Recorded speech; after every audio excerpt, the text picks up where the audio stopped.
program is brought to you in living color on NBC.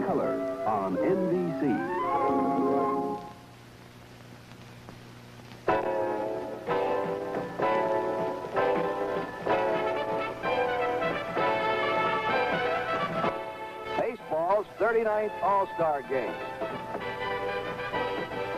Its tradition shaped by these men comes to the Houston Astrodome today, with the state of Texas adding something new to that tradition, the first All-Star Game to be televised at night, and the first one played indoors.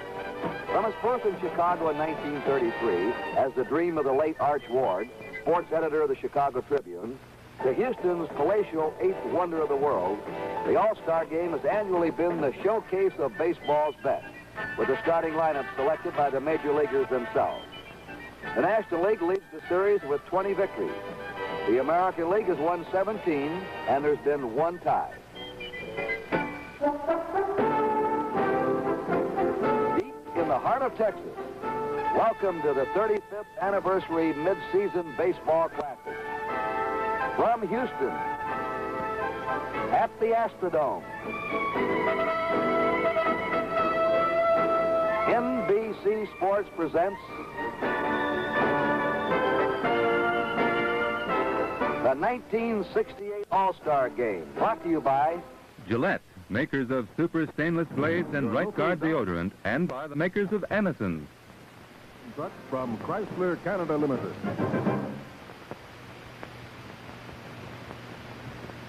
Gillette, makers of super stainless blades and right guard deodorant, and by the makers of Emerson's.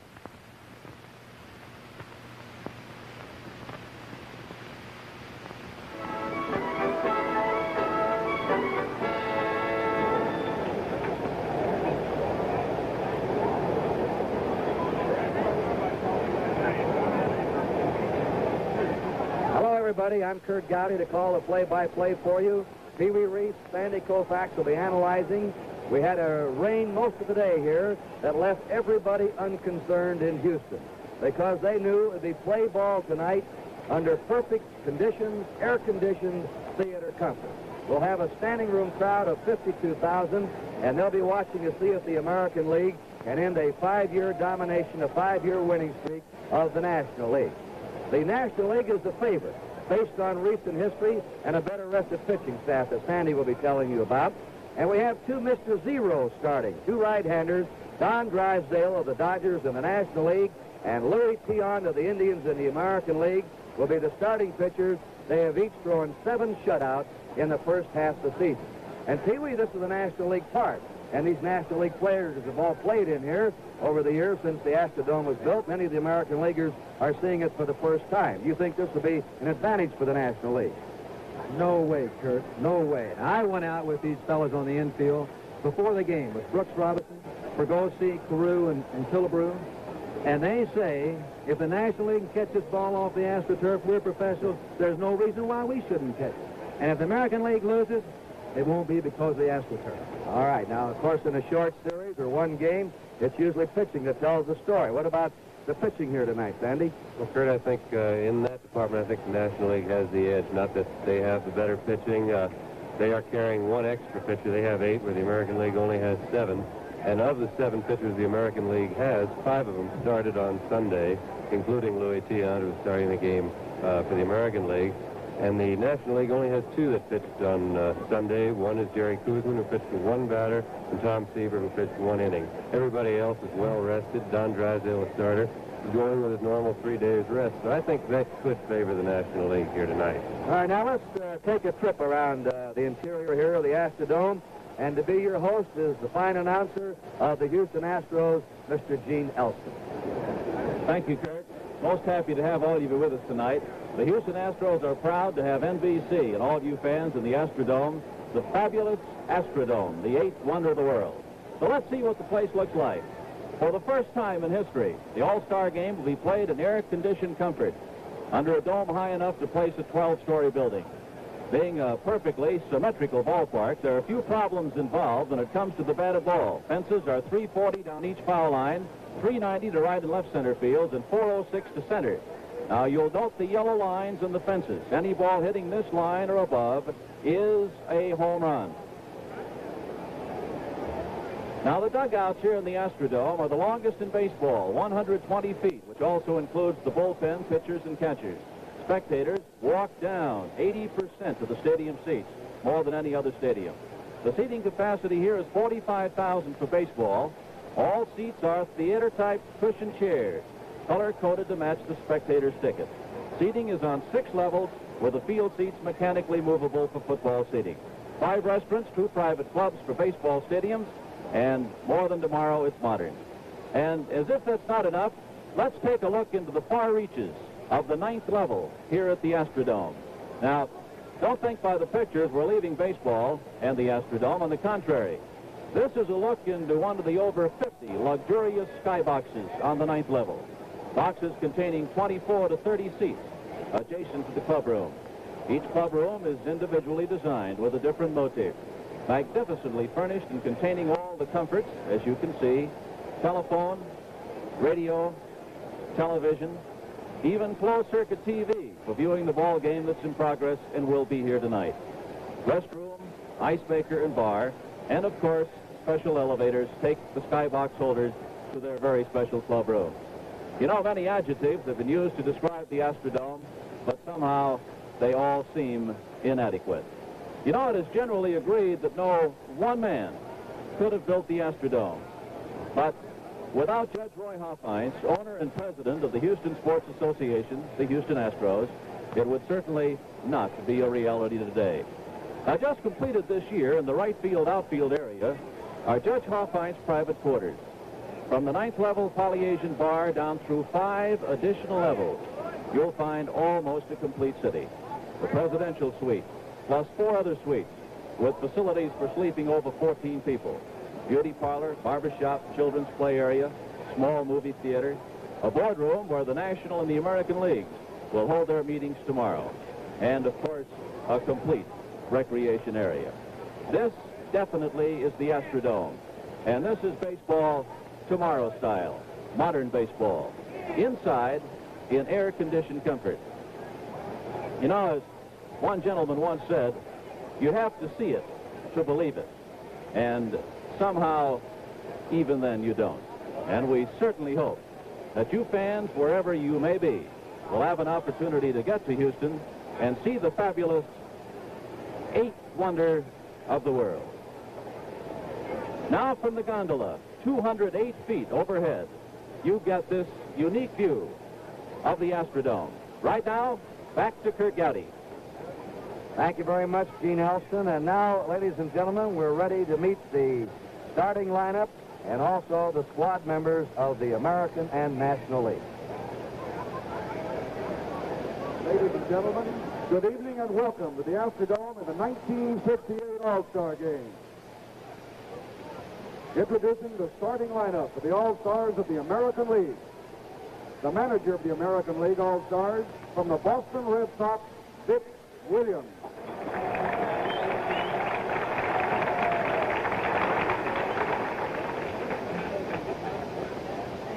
The captain of the American League, selected to the American League All-Star team for the 13th year from the New York Yankees, Mickey Mantle.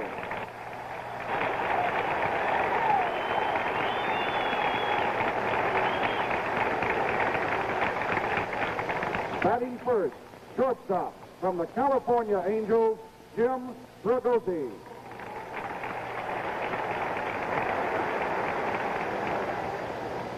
Batting second, second baseman, from the Minnesota Twins, Rod Carew.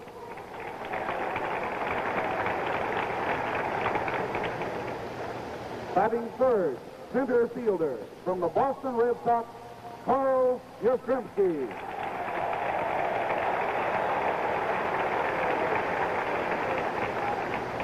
Batting fourth, right fielder, from the Washington Senators, Frank Howard.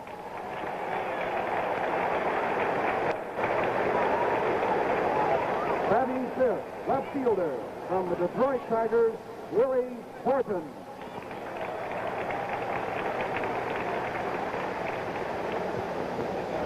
Batting sixth, first baseman, from the Minnesota Twins, Harmon Killebrew.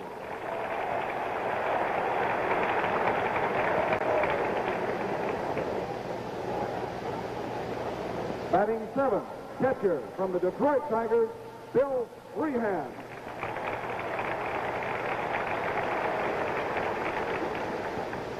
Batting eighth, third baseman from the Baltimore Orioles, Brooks Robinson.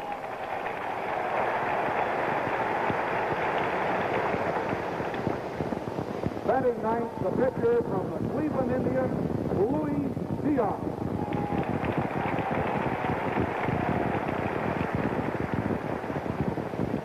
Coach Mayo Smith of the Detroit Tigers, Cal Erber of the Minnesota Twins, and the rest of the players from the American League.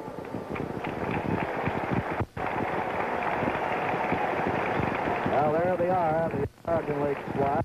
Tigers lead the most representative four. That's the American League team will be trying to snap the 5-game National League winning streak. Introducing the lineup, the All-Star of the National League. The manager of the National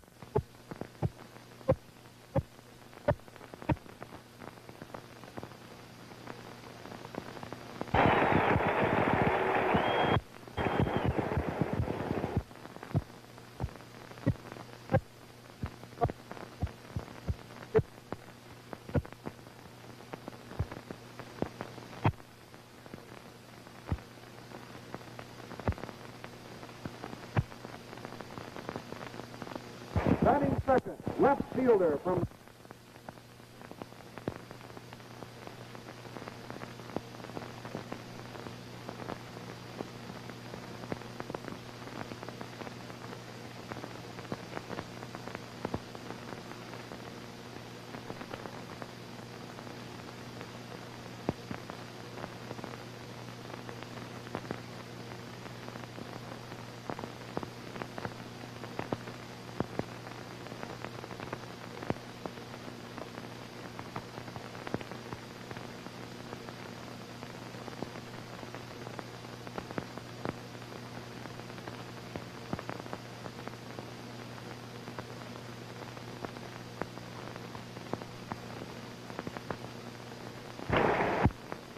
batting seventh, pitcher from the New York Mets, Jerry.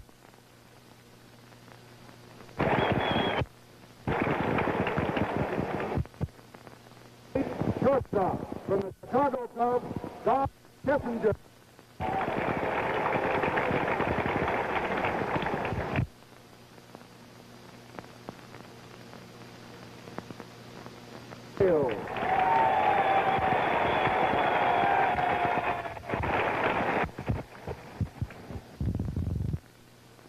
The starting team, but unable to play due to injury from the Cincinnati Rose.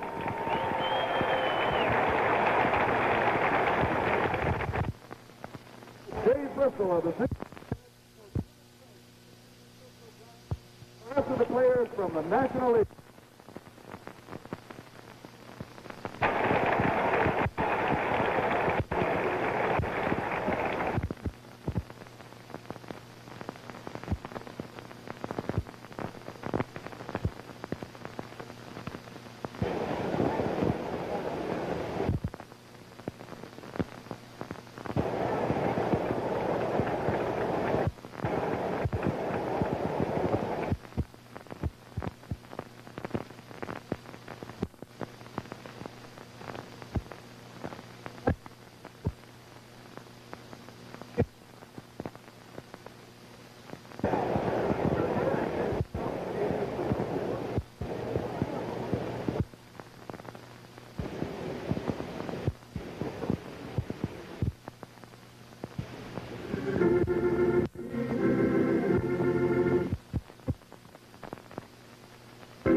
All-Star Game is being brought to you from the Astrodome in Houston, Texas.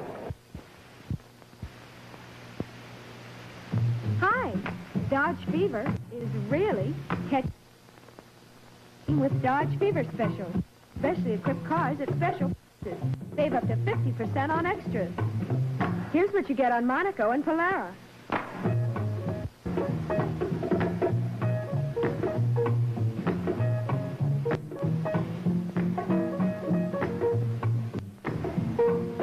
And of course, we'd never leave out Coronet.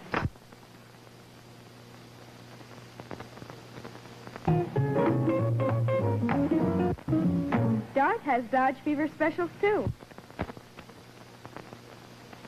See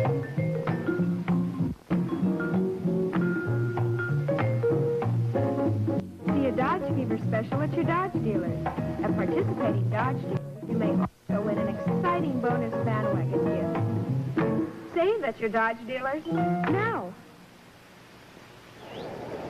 That's quite a convention at home plate. There are 6 umpires assigned to today's game. There'll be Shag Crawford of the National League behind the plate.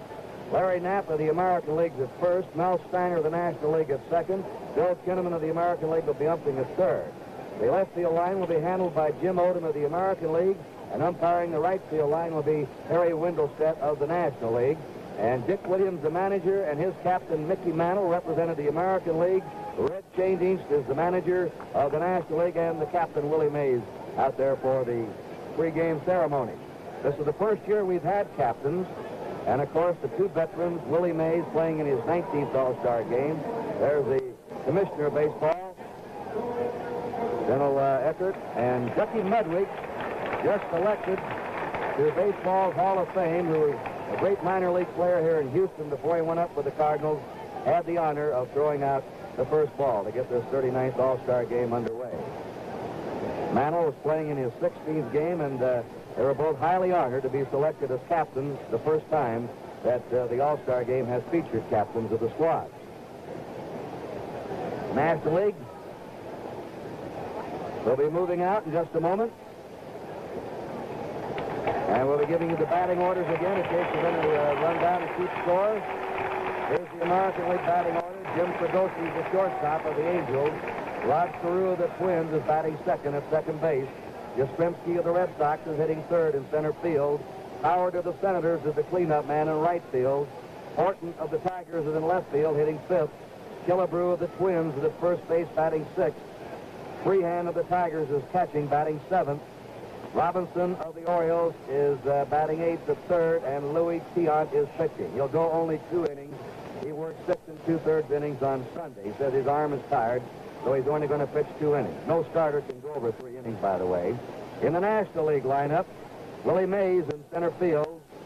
Flood is batting second in left field of the Cardinals. McCovey of the Giants is hitting third at first base. Aaron of the Braves is the cleanup man in right field. Santo of the Cubs is hitting fifth at third. Helms of the Reds is at second, batting sixth. Brody of the Mets batting seventh, catching. Kessinger of the Cubs is the shortstop, batting eighth. And Drysdale of the Dodgers on the mound with his warm-up pitches. Well, to tell you more about his old teammate, here is Sandy Koufax. Kurt Down's 10-5 this year and having a fine year. He's got a great ERA of 1.37. And as I said, it's just been a great year for him as he set the all-time consecutive innings scoreless record this year. Don's got a good fastball, a sinking fastball, throws quite a bit of them, and a slider and a curveball. But this year he's had great control. All right, here we go now. Jim Fregosi of the Angels, the first batter up. The All-Star game's underway with a strike. Fregosi for the year batting .273. 8 home runs, 31 RBIs. He's been hot. He's got a 14-game batting streak. He's hit safely in 16 of his last 18 games just before the All-Star break. The one-strike pitch by Drysdale is a curve high and inside. 1-1. Carew's on deck, and then Yastrzemski. The outfield playing Fregosi straight away. Jim, born in San Francisco, lives now in Anaheim, the home of the Angels, 26 years old.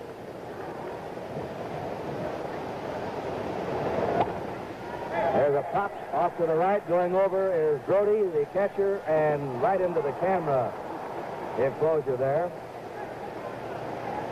1 ball, 2 strikes. There's not much room here in foul territory behind the plate and in front of the dugout. This is a tough park to hit homers in. There have been only 31 home runs hit here in 45 games this year. 340 down each line, 390 to left center and right center, and 406 to straightaway center. The 1-2 delivery to Fregosi. Foul back in the seat.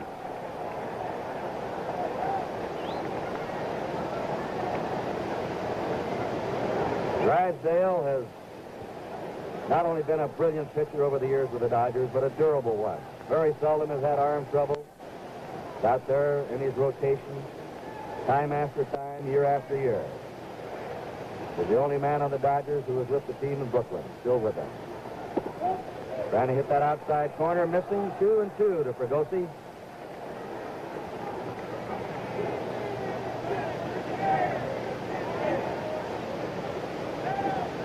Nobody on, nobody out. And the 2-2 delivery. There's a smash hit in the deep left field. That ball is off the wall. Gets away from Flood. Fragosi's in the second and has a stand-up double leading off the game.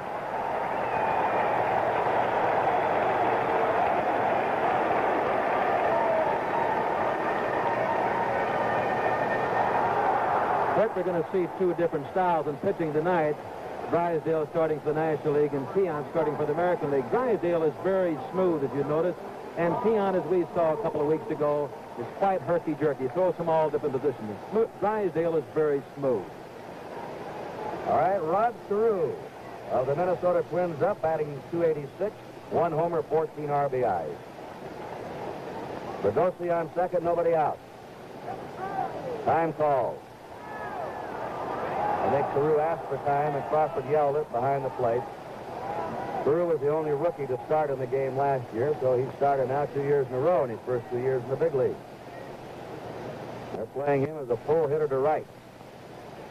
And he's opened up there with his stance. First pitch to him, ball 1.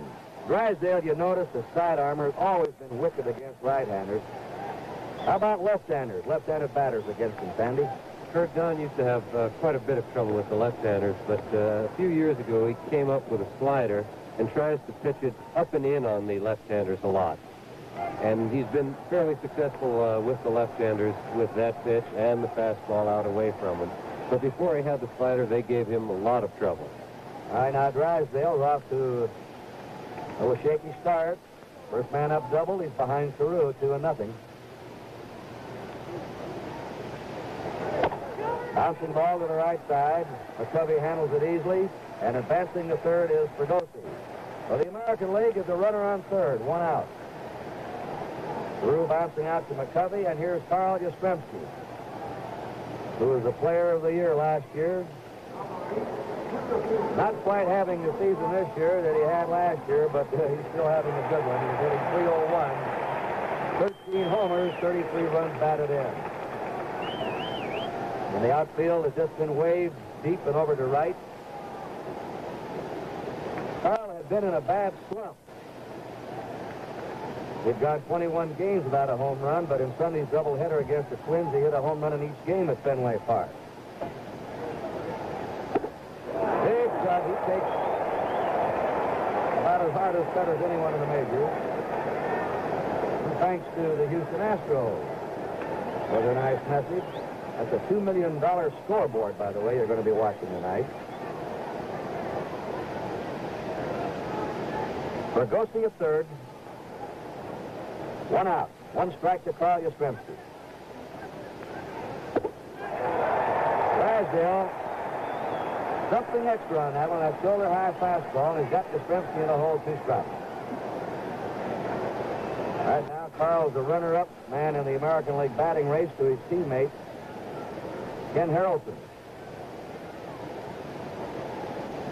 That's the shot from the gondola overhead here in the dome. We have 9 cameras going for you tonight. 2 slow motion machines.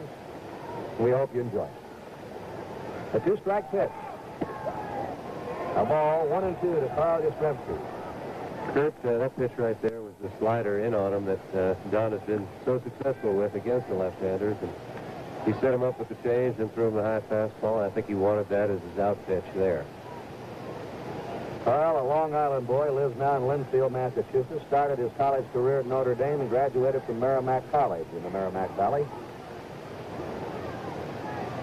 A 1-2 pitch to him. Fouls the outside pitch out of play. Bergosi at third, 1 out. And big Frank Howard's on deck. With a runner on third, 1 down, the American League threatening here. There's Howard. Drysdale has allowed no earned runs in his last 5 All-Star games.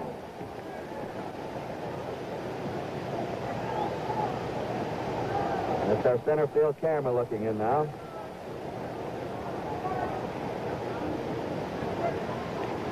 One ball, 2 strikes, the count to Yastrzemski.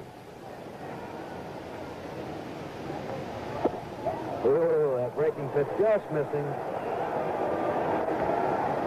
2 balls, 2 strikes.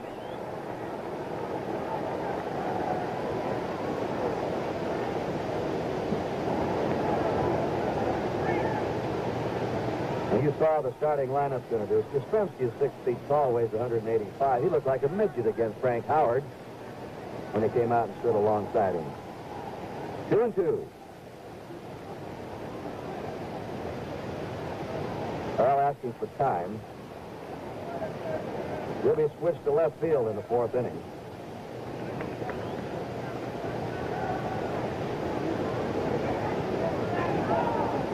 All right, Drysdale's 2-2 pitch. Yastrzemski just got a piece of the fastball in the sight on him.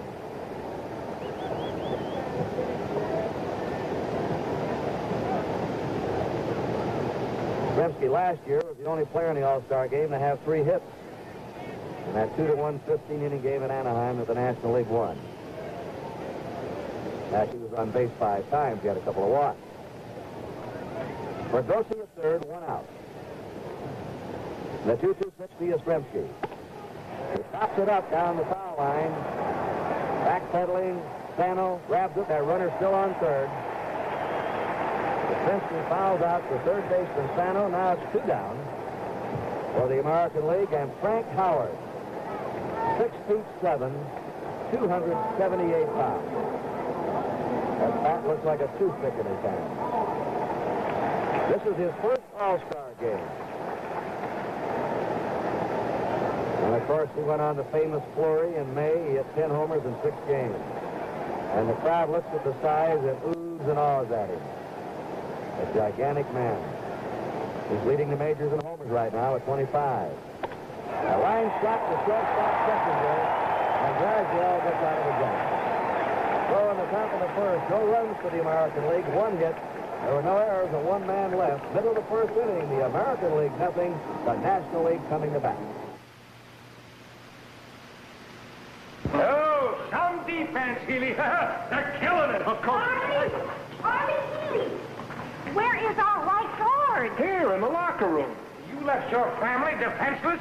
Yes. You could get 15 yards for that, Healy. Well, personal foul. Gillette Right Guard, the perfect personal family deodorant because nothing touches you but the spray itself. So share the Right Guard or make sure there's an extra can around the house. Don't leave your family defenseless.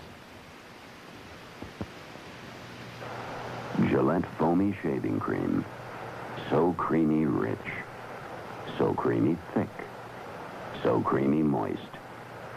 So creamy smooth. In fact, in every 11-ounce can of Foamy, there are 5 pints of cream. Can your shaving cream measure up to Gillette Foamy?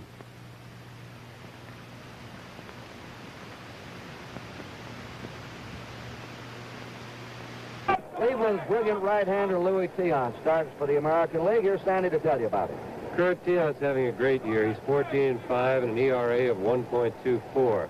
He throws just about everything and from just about everywhere. He throws over the top, throws sidearm, he throws 3/4. He's got a good fastball. His curveball and slider, he calls them 2 different pitches, but his catchers keep saying they're pretty much the same. He'll throw a hesitation pitch, and he'll throw a slow curve every now and then, and he's liable to throw it from any angle. Now, fans study his delivery, especially the way he jerks his head around. He's Really a herky-jerky pitcher, and his motion gives the batters a lot of trouble. This is his first All-Star game, and many of the National Leaguers have never seen him before. Willie Mays leading off. This is the 6th All-Star game that he's been a leadoff batter. There's the curve by Tiant. Oh, he'll give you straight overhand, three-quarter, sidearm, change speeds, and throws that head and those legs and arms all over the lot. Mays hits a bounding ball by Brooks Robinson in the left field. Willie Horton is up with it, and Willie Mays leads off for the National League with a single. So each leadoff batter been on base, and now Kurt Flood's up. Flood batting .316 has been above the 300 mark all year for the Cardinals. 5 homers, 37 runs batted in. This is Kurt's hometown where he was born in Houston. He lives now in St. Louis. 30 years old. Mays on first. Nobody out, no score, last to the first.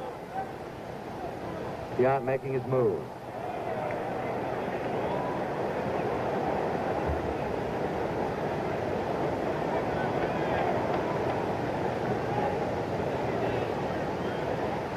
Willie Mays back, ball gets away. There goes Mays to second. And he's in there.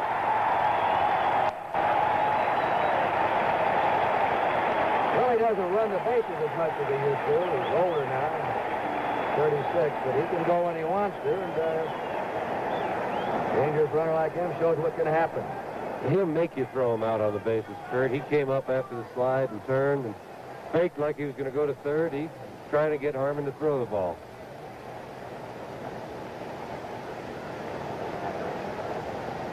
Mays on second. Nobody out. Ball 1 to Kurt Flood. Well, Kurt, we have the same situation right now with Flood up there, the runner on second with no one out. And this fellow can handle the bat. He'll try to go to right field and advance Willie Mays to third, the same as the American League did.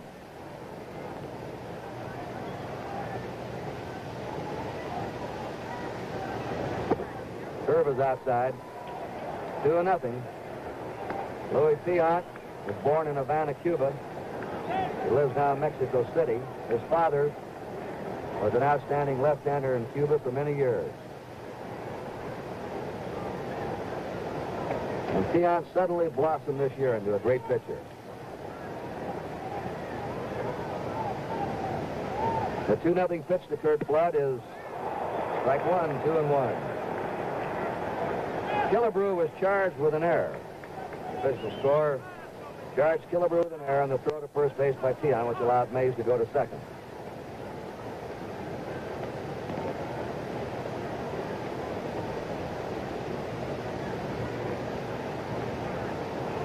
Two balls and a strike. Willie McCovey's the on-deck batter. Tiant working very deliberately.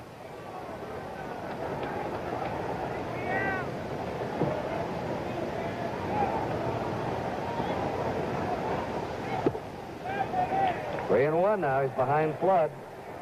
Drysdale had given up a double, got behind Carew 2-0. Tiant's given up a single, an error. Now he's behind Flood 3-1. Tiant early in the year hits 4 shutouts in a row. He just set a major league strikeout record, striking out 32 in 2 consecutive games. 3-1 pitch. Foul back. 3-2 to Kurt Flood.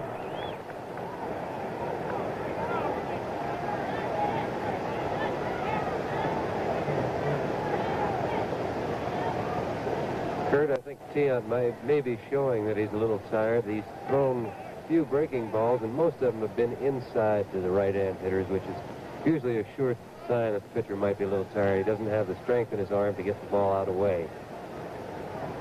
He's working now. 3-2 to Kurt Flood. Willie Mays at second, nobody out. Last of the first inning, no score. That's over the head of the catcher. There goes Mays to third. Flood to first. Looked like he tried to put something extra on that fastball, a strikeout pitch, and got away from him.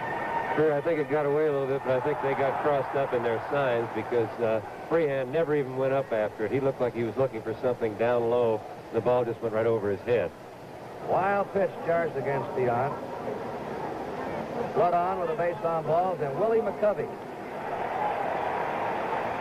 He's batting .293 this year for the Giants, leads the National League in homers with 20, and the National League in runs batted in with 53.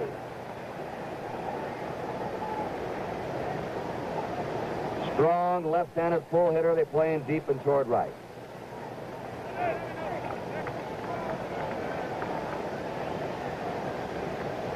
Runners on first and third, nobody out.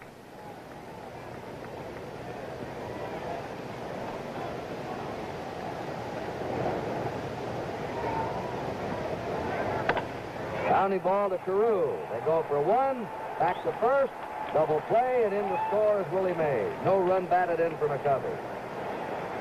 Carew to Fregosi to Killebrew. The National League takes the lead, 1-0. And here's Hank Aaron now, with 2 down, nobody on. Aaron didn't think here's a double play back again. Fairly close at first. Aaron didn't think he'd be voted on the team. He was hitting only .236 when the ballots came in.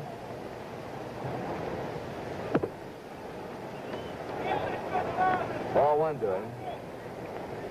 But he's been hot.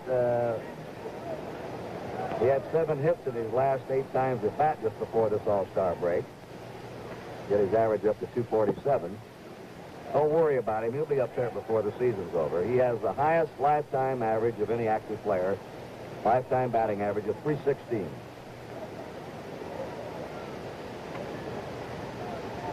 Two balls, no strikes. Let up pitch, ball 3. Tian is not sharp tonight, the way we've seen him before. He's behind and doesn't have his sharp control. 3 balls and no strikes.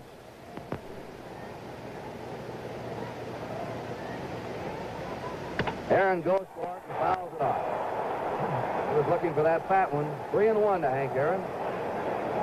Heard I talked to Henry Aaron before the game about his hitting and asked him, is there any reason for him hitting .240 right now? He said, Peavy, the only thing that I can think about, Joe Torre, hitting in back of me, which we've talked about so often, was out of the lineup, and they were just pitching around me. I started swinging at bad pitches, got me in a slump, but I think I'm all right now. And Tian throws 3-1. Ball 4. That's the second walk that Tian's given up here in the first inning. Puts Aaron on first, 2 down, and brings up Sano. This game is authorized under television rights granted by the Commission of Baseball solely for the entertainment of our audience, and any publication, reproduction, or other use of the pictures, descriptions, and accounts of this game without the express written consent of the commissioner is prohibited. Ron Sano, a slugging first baseman of the Chicago Cubs, is up. He's also batting .247, has 13 homers, 47 runs batted in. Aaron, a good base runner at first. Tian keeps him close. Aaron is one of those fellows that is not flashy. Makes everything look easy. He's deceptive in his outfielding, his base running. He has good judgment on the bases. He's stolen 13 bases this year.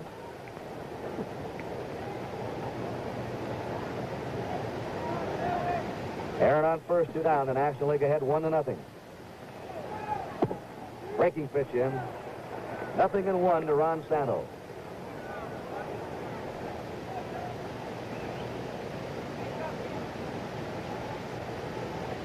Ron was born in Seattle, Washington. Lives now in Park Ridge, Illinois. 28 years old. There goes Aaron. Ground ball is short.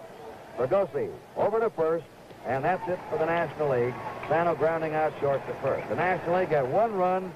There was 1 hit, 1 American League error, and 1 man left. At the end of the first inning, it's the National League 1 and the American League nothing. Introducing your Plymouth dealers Win You Over specials. Specially equipped Plymouth cars at specially reduced prices. These are the extras most people choose. And one of the most popular Plymouth cars is this Plymouth Fury. Put these extras on this Fury, and it becomes one of the Plymouth Win You Over specials. If you buy one now, the price on these extras is reduced up to 50%. Come and see the savings on these exciting Win You Over specials. Specially equipped Plymouth cars at specially reduced prices. At your Plymouth dealers now. And the beat goes on. And the beat goes on. And the beat goes on. Yeah, the beat goes on. The Plymouth, the Win You Over, beat goes on. There's a picture of the gondola right in the center of the dome here, and now it's looking down. This is the shot you see, and this is the only ballpark in the world you can see this kind of a television shot. And we'll be showing it to you from time to time. Willie Horton of the American League leaders, the Detroit Tigers, leading off here for the American League in the second. Willie batting .285, enjoying a great year, 21 homers, 47 runs batted in. It's a fly ball to Hank Aaron and right. One away. This is quite an outfield defensively the National League has. All of them are Golden Glovers. Kurt Flood, 5 years in a row, has won the Golden Glove defensively. Willie Mays, 10 years in a row, and Hank Aaron's won it 3 times. And Flood very graciously gave way to Mays in center field and volunteered to move to left. But you won't see a better defensive outfield than the National League has right now. And a high fly ball in the shallow right by Killebrew. Pop backing up is Tommy Helms of the Reds to take it, and they're 2 down quickly here in the top of the second. Killebrew of the Twins, who is hitting .204, has been in a bad slump here in recent weeks. Bill Freehan, catcher of the Tigers, coming up, batting .270. 14 homers, 45 RBI. National League leading 1-0, top of the second. The American League is 2 down, nobody on.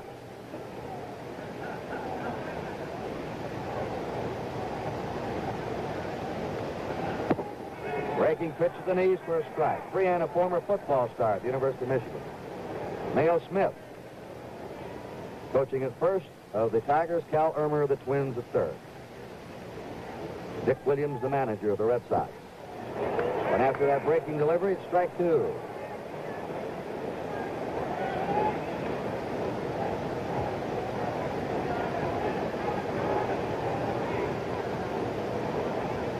Two strikes to Bill Freehan. Just missed with that one, ball 1. Don Drysdale, who pitched 6 shutouts in a row this year to break the Major League record, and then 58 2/3 innings to break Walter Johnson's record of consecutive scoreless innings. A 1-2 pitch. Inside to Freehan, ball 2, 2-2.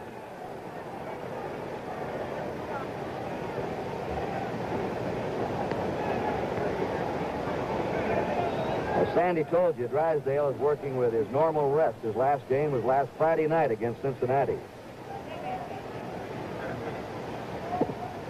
3-2 to Bill Freehan.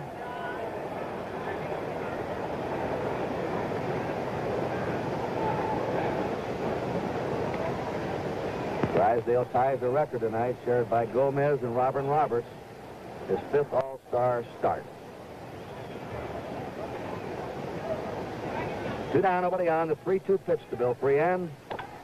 Ground ball down the third baseline. It's a fair ball. Sano, with a strong arm, throws him out. Sano can really fire that ball across. So it's 3 up, 3 down for the American League in the top of the second. At the end of an inning and a half, the National League 1 and the American League 0.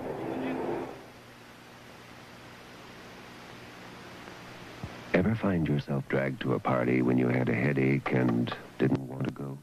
We're going to have a good time tonight. Hey, kids, what took you so long? Oh, well, don't just stand there. Come on in. Hey, everybody, look who's here. Look for sympathy and you find no one really cares about your headache. That's too bad. Did you take something for it? Mabel, the sandwich is ready yet? You gotta try this cake. Honey, come here. I want you to meet somebody. So you start feeling sorry for yourself. Honestly, honey. And when you just can't take it any longer, maybe then you remember Anison. Minutes later, the pain is gone. Everything all right, honey? And suddenly it feels like a different How party. you doing anyway? So next time, don't look for sympathy. Look for Anison. Tonight's 1968 All-Star Game being brought to you live and in color exclusively on NBC, where America watches more sports than on any other network. Our split screen shows you a difference in National League and American League attire. Larry Knapp's on your right with the gray flannels and the blue jacket. He's the American League umpire. Behind the plate, Jag Crawford, all in blue. And Tommy Helms of the Cincinnati Reds leads off for the National League in the last of the second. Tommy's hitting .302 with 1 homer, 28 runs batted in. Sharp line drive type of hitter. Louis Tion's pitch is foul back. Warming up for the American League now is John Blue Moon Odom of the Oakland Athletics. Tion's going to work just 2 innings. And there's Odom in the American League bullpen.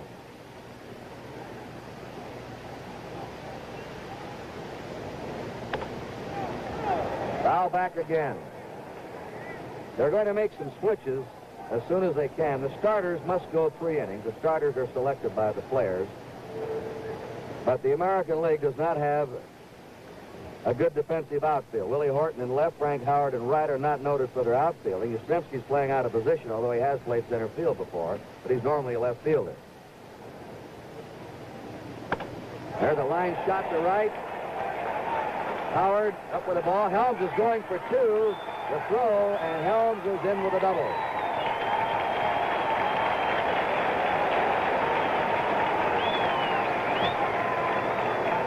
Heard I got a big kick out of Tommy Helms before the game. He was kidding Dave Brisley's manager on the Cincinnati Reds ball club. He said, "Dave, you must be a lousy manager. Said, I play for you. I bat 7th. I play on an all-star team. I bat 6th. I can't understand it."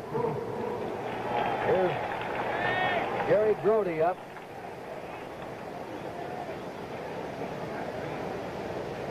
Of the New York Mets, who's hitting 87 points higher this year than his lifetime average. Batting .291. Play him straight away. Ball 1 to him.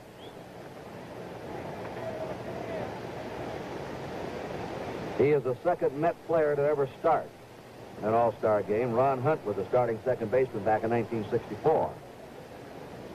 1 ball and a strike. Tommy Helms is second, nobody out.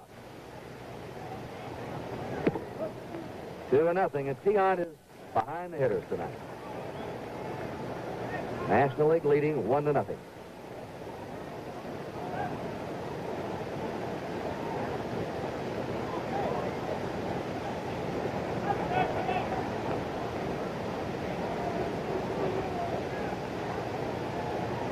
The 2-0 pitch. Curve is over, that overhand curve it is. He can come straight over the top against you. 2-1.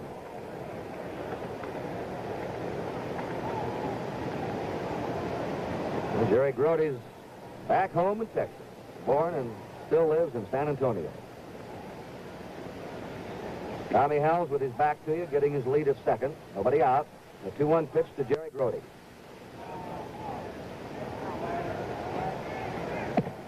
That fastball had him fooled. The count's 2-2.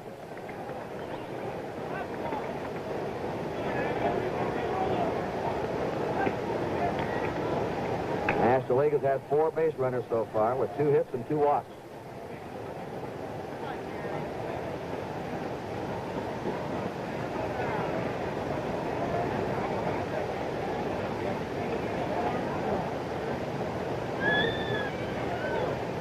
The 2-2 pitch.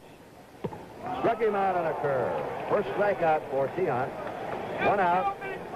Helms at second. And let's study Tion here in slow motion.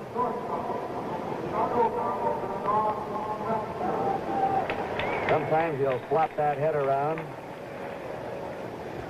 Notice how he turns his back. Kurt, he'll look back there, but you'll notice in here that he picks up the plate before he throws the ball. In fact, quite a bit before he throws the ball. So he's got a good idea of where he wants the ball to be, and he looks at it. I think that's just his attempt at a deceptive motion. Don Kessinger of the Cubs is the batter. Runner on second, one out. Fouls it back, strike one to him. Kessinger hitting .252.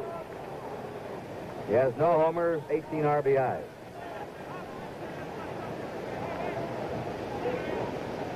Kessinger, the switch hitter. The National League now starting to warm up Juan Marichal. Helms at second, one out. Ball one, the fastball. 1-1 to Don Kessinger.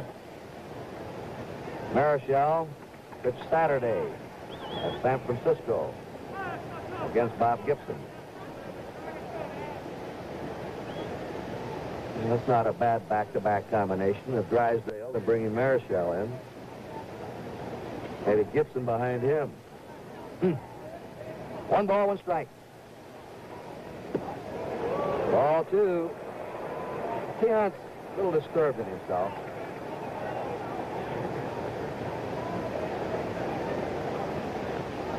He's struggling right now. 2-1.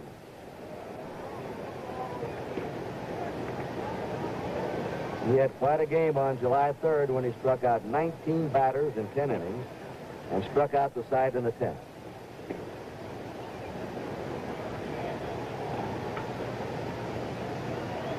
Pitching 2-1 to Kessinger. Fouls it away, and the count's 2-2 now. That's Herman Franks, the manager of the Giants, coaching his first for the National League. And Dave Bristol, the young manager of the Reds, is coaching at third. The Reds changing the manager. The pennant-winning managers are automatically the managers of the All-Star game the next year. 2-2 to Kessinger.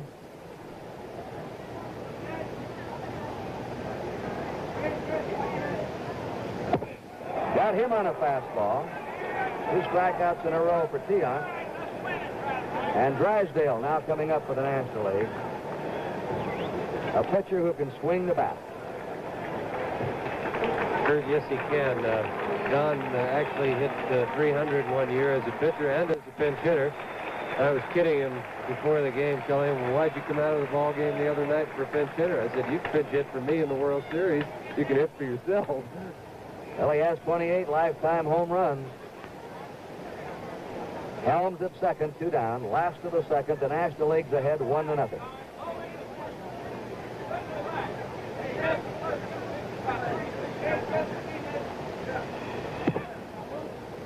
A ball to Drysdale. The top of the order's on deck, Willie Mays.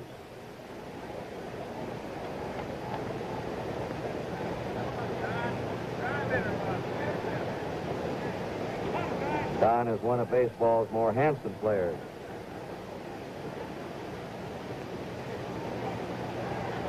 The 1-0 pitch. There's a line drive out to Willie Horton in left field. That's it. The National League is out in the last of the second. They had no runs, 1 hit. There were no errors and 1 left. At the end of 2, the National League leads 1-0.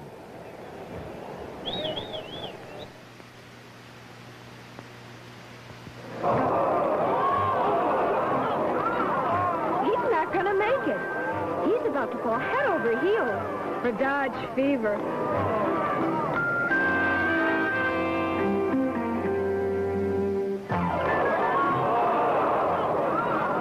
See?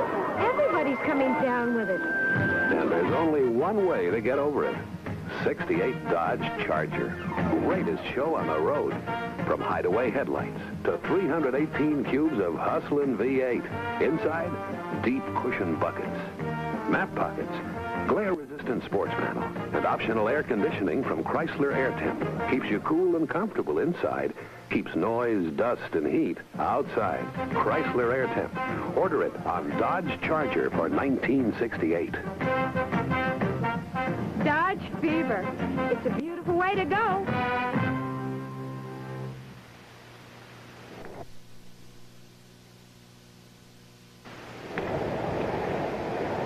We're going now to the third inning. This is Kurt Gowdy with Pee Wee Reese and Sandy Koufax. Here are some of the other players in the American League squad.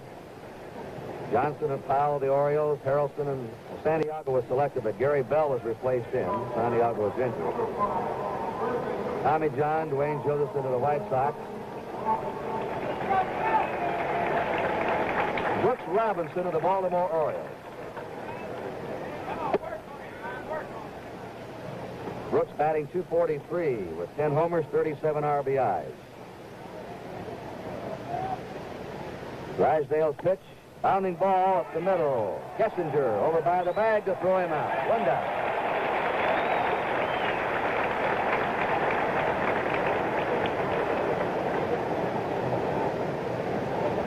Askew, McDowell, Tiana of the Indians, Campaneris, Mundy, and Odom of the A's. We're going to have a pinch hitter right now, Ken Harrelson, who has probably been the batting story of the major leagues this year. This is his first All-Star game. He was given an outright release by the Athletics last year, joined the Red Sox, had a chance for a second bonus contract, and leads the American League in batting with .305 average. He's hit 17 homers and has 60 runs batted in. The Hawk. He has 40 suits, 67 sport jackets, 80 pair of shoes. He is the mod dresser of the major leagues, and every one of his jackets and suits or shirts has the Hawk stitched in.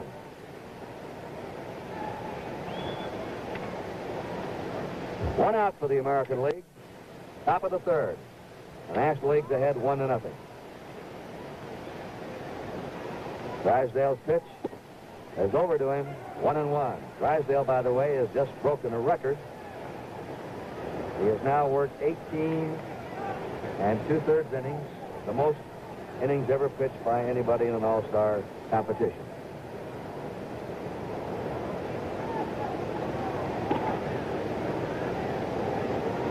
This will be his last inning tonight. 1-1 pitch. Foul away. 1 ball, 2 strikes to Ken Harrelson.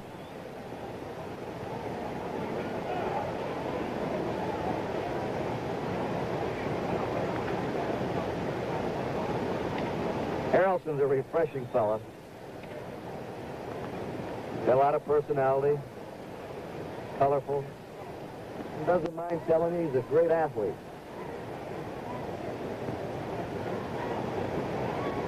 One and two. There's a high fly down the left field line. Kurt Flood squeezed over there in the corner. 2 down. We pause briefly for station identification.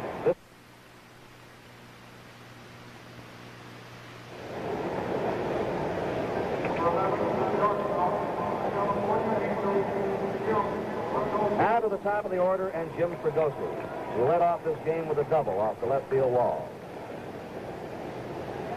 And since that double, Drysdale has retired 8 in a row. National League's ahead 1-0, top of the third.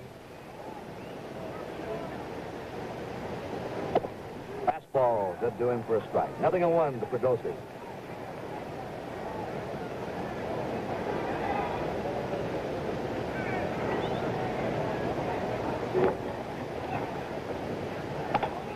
It's a pop down the right field line. That's headed toward the National League bullpen. Willie McCovey going for it. Out of play. No balls, 2 strikes.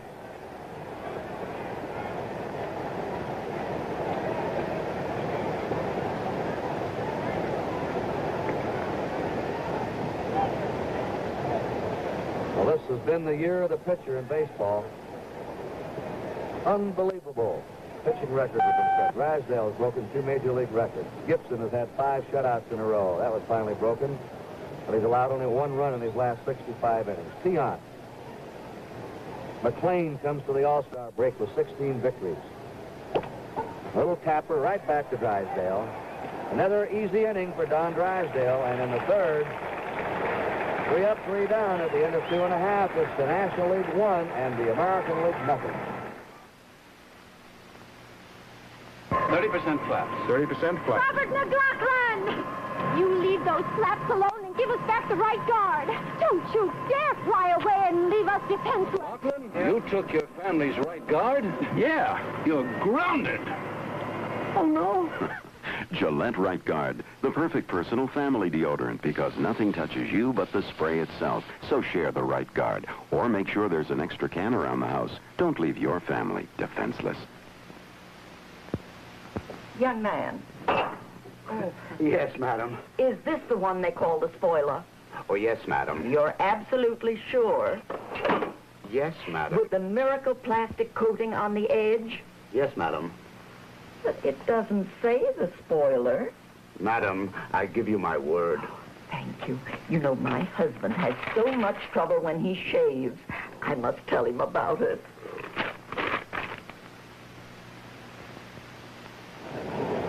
Louis Tiant worked 2 innings, allowed 2 hits, 1 run, walked 2, struck out 2, and the new pitcher is the youngest man on the American League All-Star staff, John Blue Moon Odom. He's just turned 23 in May of the Oakland Athletics.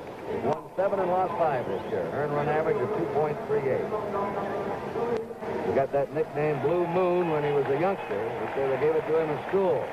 They said he had a moon face.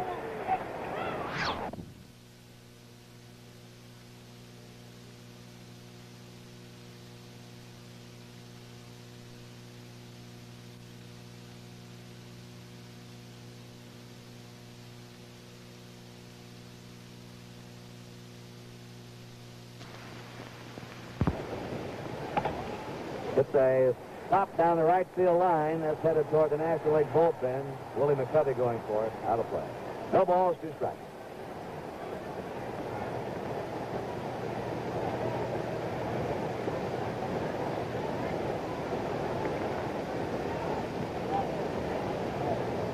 Well, this has been the year of the pitcher in baseball. Unbelievable pitching records have been set. Drysdale has broken 2 major league records. Gibson has had 5 shutouts in a row. That was finally broken, but he's allowed only 1 run in these last 65 innings. Tiant. McLean comes to the All-Star break with 16 victories. A little tapper right back to Drysdale. Another easy inning for Don Drysdale, and in the third, 3 up, 3 down at the end of 2.5. It's the National League 1 and the American League nothing. 30% flat. 30% flat. Robert McLaughlin! You leave those flaps alone and give us back the right guard. Don't you dare fly away and leave us defenseless. Lachlan, you took your family's right guard? Yeah, you're grounded. Oh, no. Gillette Right Guard, the perfect personal family deodorant because nothing touches you but the spray itself. So share the Right Guard or make sure there's an extra can around the house. Don't leave your family defenseless. Young man. Yes, madam. Is this the one they call the spoiler? Oh, yes, madam. You're absolutely sure? Yes, madam. With the miracle plastic coating on the edge? Yes, madam. But it doesn't say the spoiler. Madam, I give you my word. Thank you. You know, my husband has so much trouble when he shaves. I must tell him about it.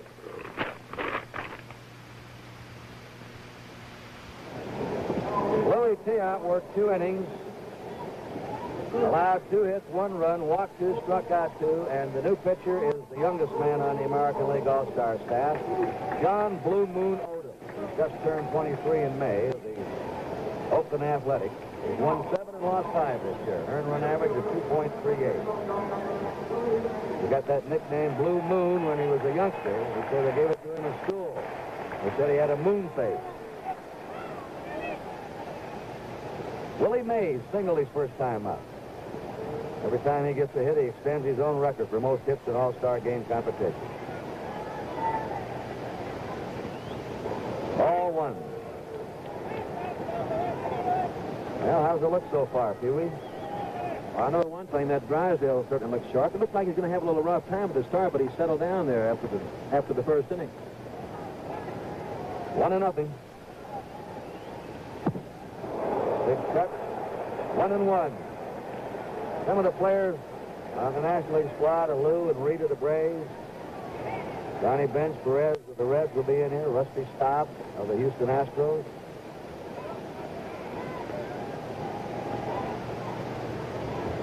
Both managers want to play as many men as they can, but they still want to win.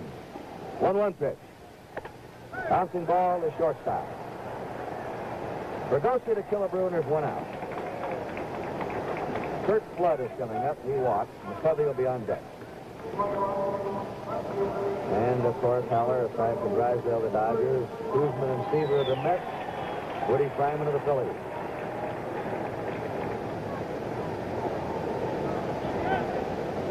Juan Marichal is warming up. He'll come in to pitch in the 4th inning for the National League.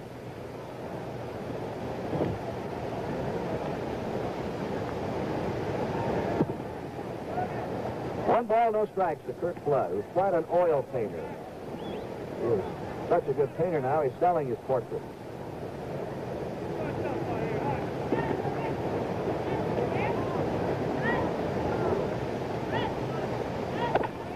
With a ground ball to short again. A longer throw by Fregosi. Right there, the big split by Killebrew. Is he all right? Killebrew with that split at first. And looks like he's injured himself.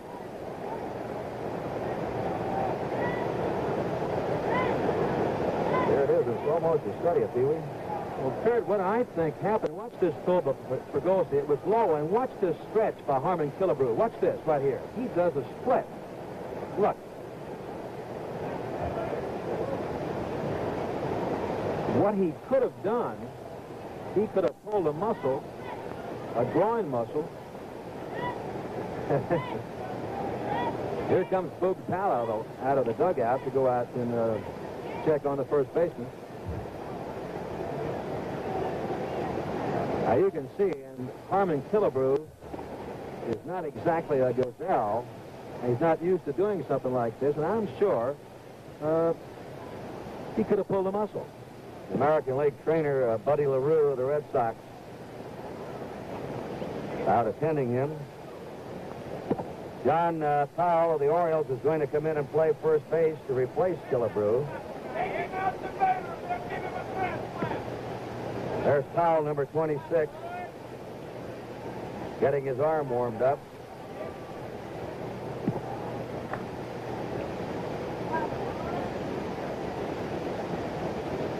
And they're going to take Killebrew off the field in a stretcher. And he gets a hand from the 52,000 here in the Astrodome.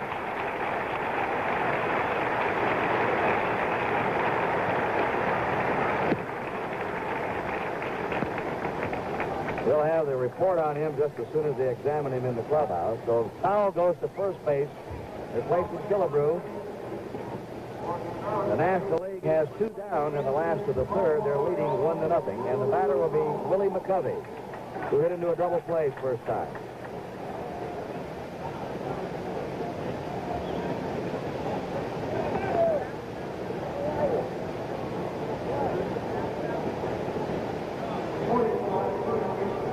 John Odom pitching to Willie McCovey.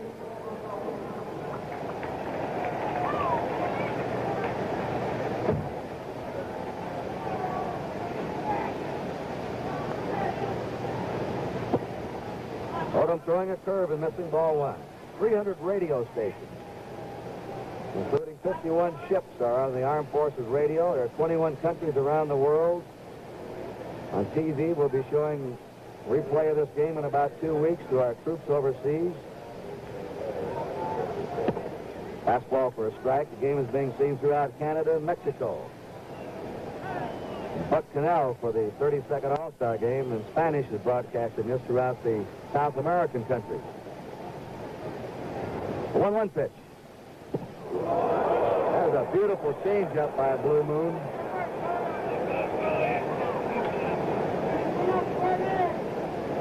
1 ball, 2 strikes to McCovey, 2 down, nobody on.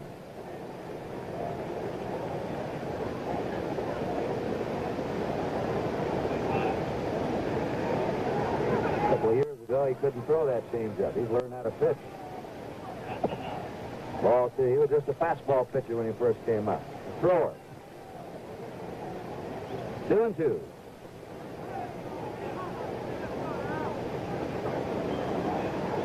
Away, nobody on.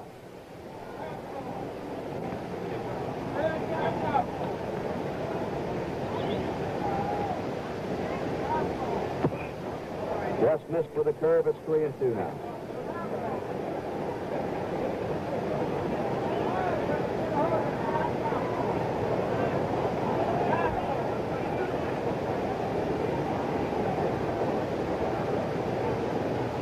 Two down, nobody on. The 3-2 pitch.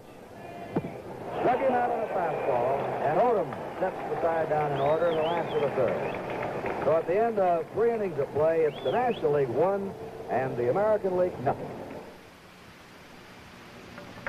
Last year, more people were won over to Plymouth than ever before. It started a movement, a momentum, a beat, and the beat goes on. Plymouth, when you over, beat goes on. 68 GTX, one of the new mid-size 5, 440 cubic inch V8, twin hood scoops, heavy-duty brakes, special suspension, red streak tires, 4-speed stick or 3-speed automatic, all standard. Plymouth, when you over, beat goes on. Yes, the beat goes The 68 Barracuda. Just for kicks, it has 4 new engines. And the beat goes on. on and on and on, on and on. First All-Star game back in 1933 was a dream game, and it still is. 14 of those players in that first All-Star game went on to become members of the Hall of Fame. Jimmy Fox, Lefty Grove, Babe Ruth, Lou Gehrig, Bill Dickey, Al Simmons, Charlie Gehringer, and Joe Cronin. The National League, Frankie Fish, Bill Terry, Ty Traynor, Paul Wainer, Carl Hubble, and Gabby Hart. The coaches were Eddie Collins, Bill McKechnie, and Max Carey. I wonder how many tonight, later on, will be voted in the Hall of Fame, as we had from that original All-Star game. Juan Marichal is now pitching of the Giants, a 15-game winner so far this year, his 7th All-Star game appearance. And he's facing the Twins' Rod Carew, who bounced to first his first time up.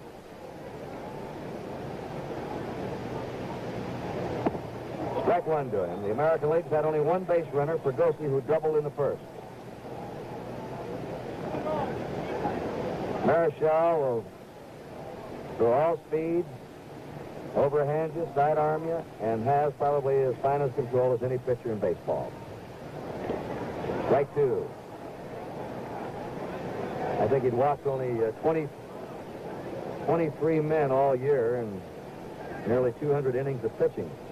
Kurt, and occasionally he'll do the same thing that Tia does. He'll look back into center field and not look at you. He does a lot of the same things, I think not quite as herky-jerky as Tion, so. He gives you that big leg kick that we'll show you. There's a bounding ball. A second. Kessinger over there and comes up with another good play. He had to really get something on that one, and he had to wait for the second hop. So Carew bounces out. Kessinger to McCovey. 1 out. Carl Yastrzemski popped up his first time.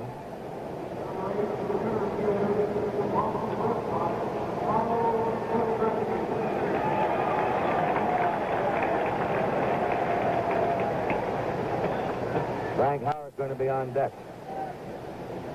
National League ahead, 1-0. There's ball 1. Watch Marichal, if we get a shot looking at him, the way he kicks that leg up in the air, almost puts his foot in front of his face.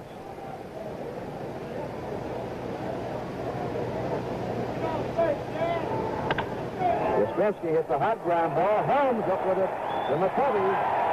And the National League playing brilliant in the infield. Helms took a base hit away from Yastrzemski.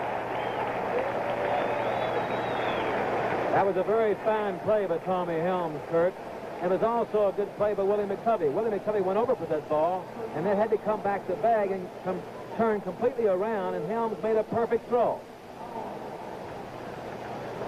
Watch this play by Tommy. The ball hops up for him. He's looking right at it, as you can see.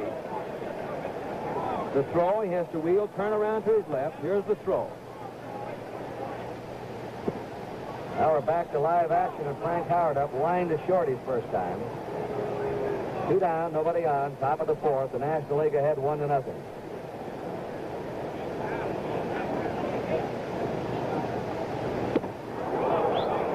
1-1.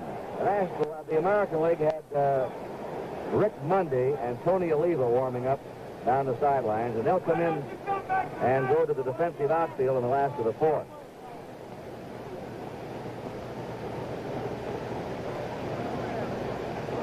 11 in a row now have gone down for the American League. Here's the 1-1 pitch to Howard. Fastball inside, 2-1 to him.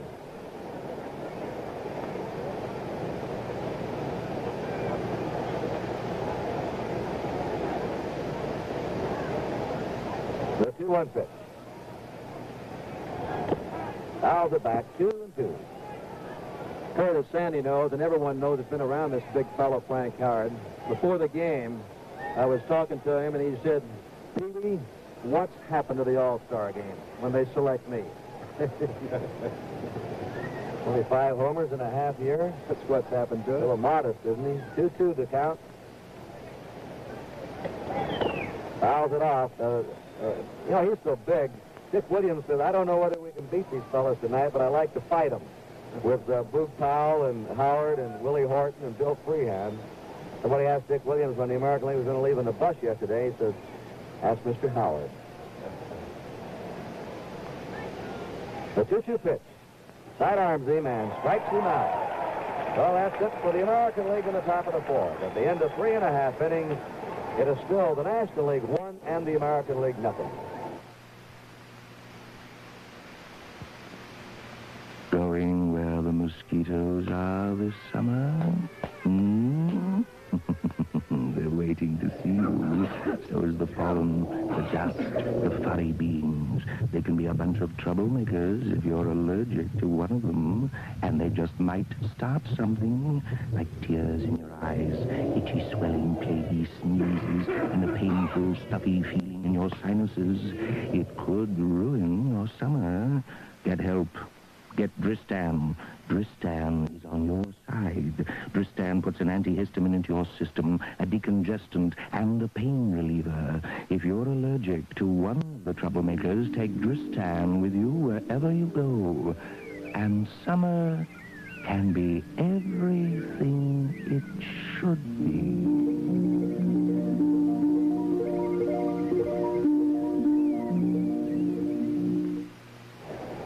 Next Saturday at 2 o'clock Eastern Daylight Time, it's the Dodgers against the Braves on NBC's Major League Baseball.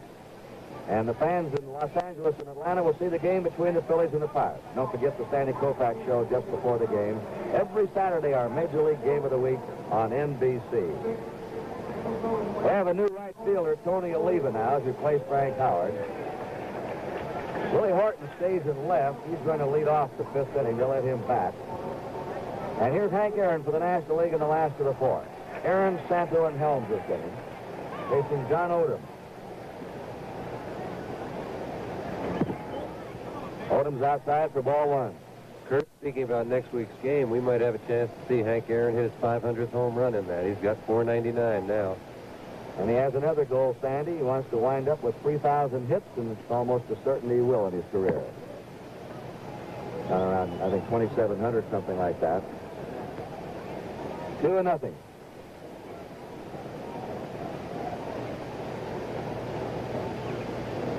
Aaron's what they call a wrist hitter.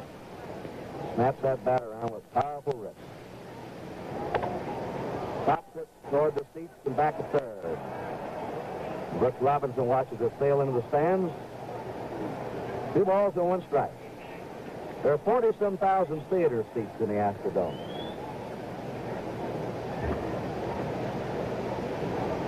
I think the statistic that really tells the story of this fantastic place is the light bill. $400,000 a year for the lights, air conditioning and lights, utilities. The 2-1 pitch. Odom gets the curve over to Aaron. 2-2.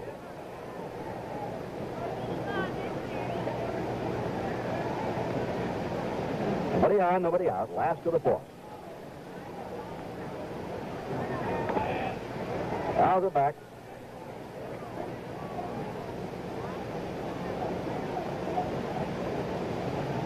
They never turn the air conditioning off here.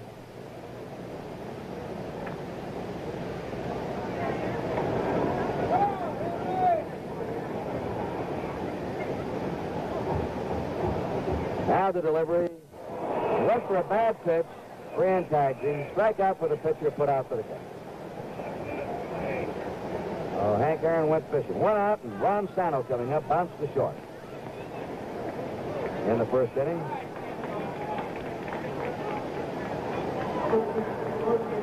Well, the infield play so far has been the standout.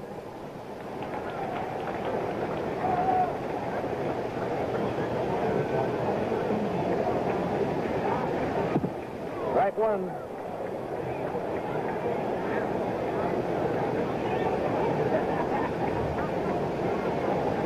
One out, nobody on. The National League ahead, 1-0.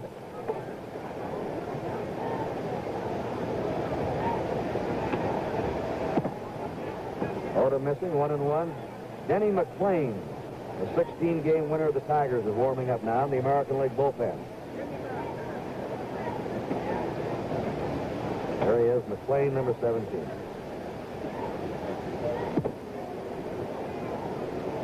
Ball 2, 2-1 to Ron Santo.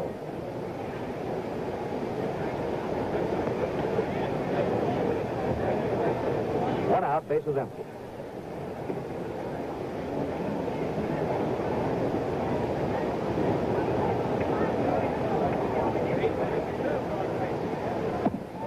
Three and 1 to him.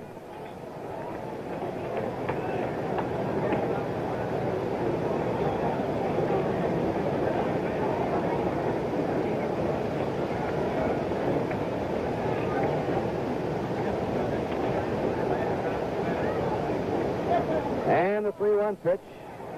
Fouled off, 3-2.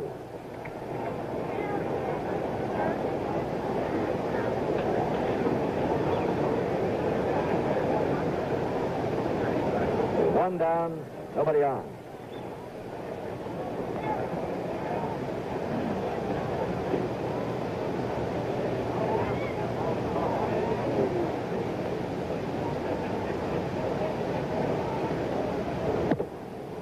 Ball 4, that's the third walk the National League has had tonight.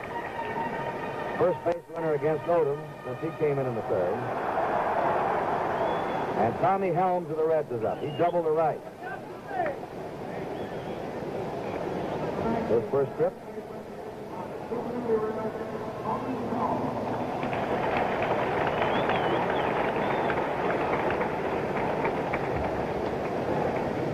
National League ahead, 1-0.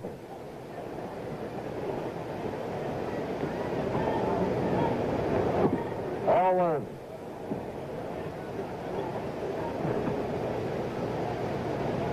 Foul holding against Sano at first. The report on Killebrew, who injured himself with that stretch at first base, that he had a pulled muscle in the back of his leg. Foul back. 1-1. We've never had too many injuries in All-Star game competition. Two of the most serious, Ted Williams shattered his elbow against the wall at Comiskey Park in 1950. Ted claimed that he was never the same hitter after that. He had to operate on his elbow. And Dizzy Dean got a broken toe off the bat of Earl Averill, and after that came up with arm trouble that ended a brilliant career. 2-1.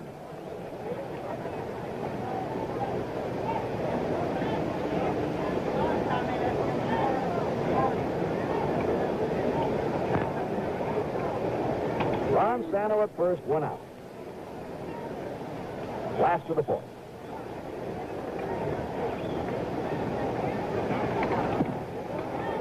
3-1. Now Freehan wants to go out and talk to Odom. We have 2 more night games left this season for you on NBC. Monday, July 22nd, and the night of September 2nd, besides our Saturday game. And, of course, the World Series in October will be on NBC. They count 3-1 on Helms. He can handle a bat. He's tough to strike out. Ron Sano on at first. Look out, they may send him.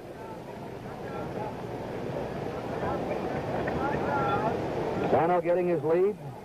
There he goes. Ball 4. So now the National League has runners on first and second, 1 out. And the Mets' Jerry Grody is coming up. He struck out his first time.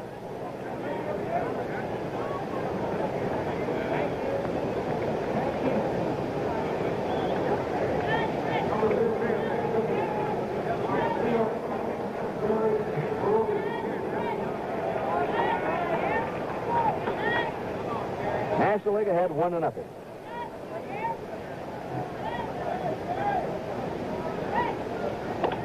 Rounding ball to Fregosi. They have one. Carew upset at second. They can't get the man at first. He was taken out of there by Tommy Helms, a very aggressive player. Well, it's a force out from Fregosi to Carew at second base. Ron Sano's at third. Jerry Grody's at first. And the shortstop of the National League, Don Kessinger, up. He struck out his first time.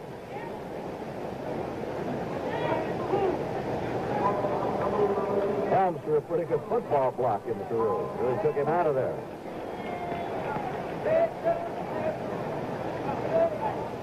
Play Kessinger to the opposite field. It's the ground ball to Fregosi. The easy flip for the force out, and John Odom works out of the jam in the last of the 4th. No runs for the National League, no hits, there were no errors, and 2 left. At the end of 4, the score is the National League 1 and the American League nothing. There are many different ways to get a 10-foot load into a light-duty van.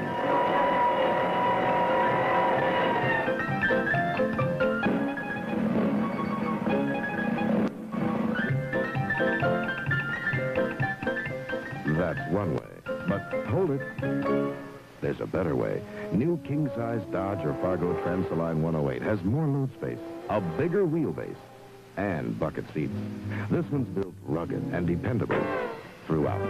Carries a 5-year or 50,000-mile powertrain warranty. A heavy-duty rear axle is standard, and so are really big brakes, front and rear. If you need a tough truck to handle those really big loads, a truck that will never put you behind the 8-ball, you can bank on Dodge or Fargo Transaline 108.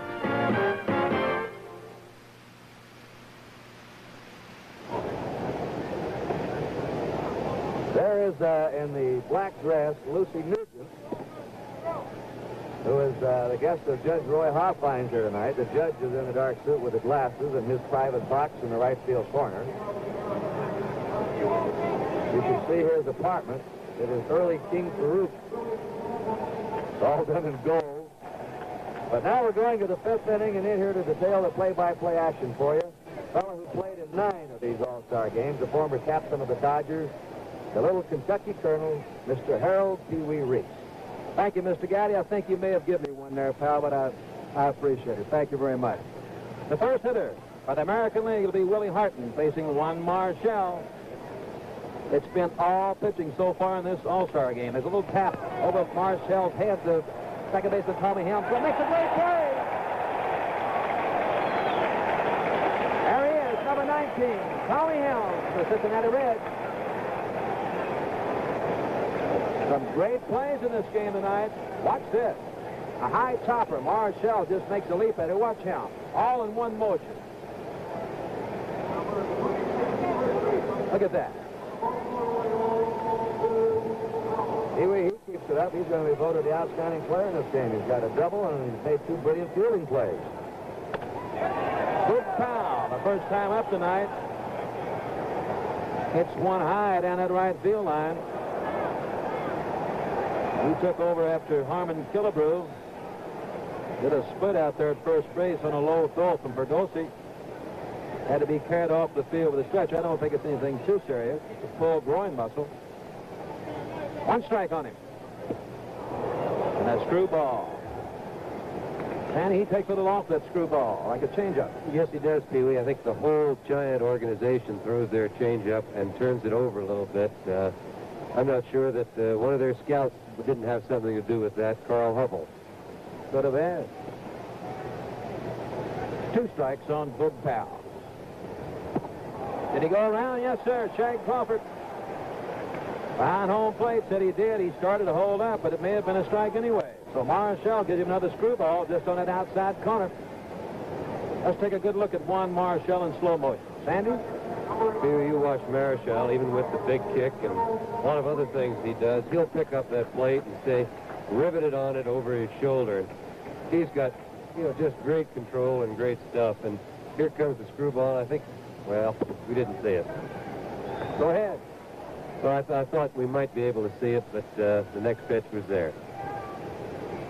Say one thing, looked to me like he almost went down to his back.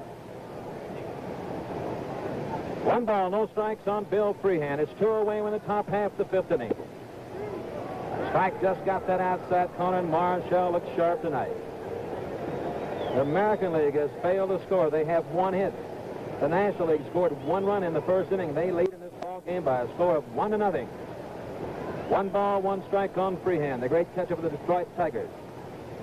Inside, ball 2.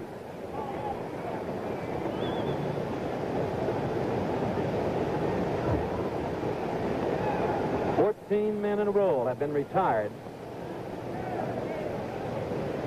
by Drysdale and Marshall. Herball just got the outside corner, 2-2.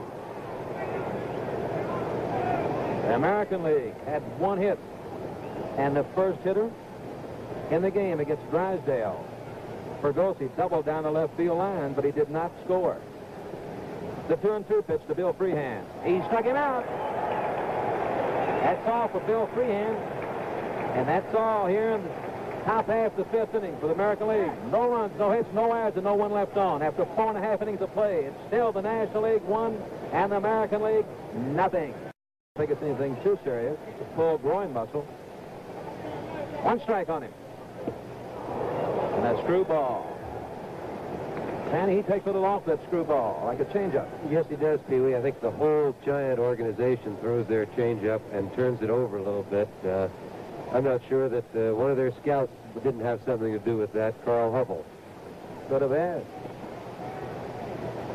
2 strikes on Boog Powell. Did he go around? Yes, sir. Shag Crawford. Behind home plate said he did. He started to hold up, but it may have been a strike anyway. So Marshall gives him another screwball just on that outside corner. Let's take a good look at Juan Marshall in slow motion. Sandy? You watch Marichal, even with the big kick and a lot of other things he does, he'll pick up that plate and say, riveted on it over his shoulder. He's got, just great control and great stuff. And here comes the screwball. I think, well, we didn't see it. Go ahead. So I thought we might be able to see it, but the next pitch was there. Say one thing, looked to me like he almost went down to his back. 1 ball, no strikes on Bill Freehand. It's 2 away in the top half of the 5th inning. Strike just got that outside corner, and Marshall looks sharp tonight. The American League has failed to score. They have 1 hit. The National League scored 1 run in the 1st inning. They lead in this ball game by a score of 1-0. 1 ball, 1 strike on Freehand, the great catcher for the Detroit Tigers. Inside, ball 2.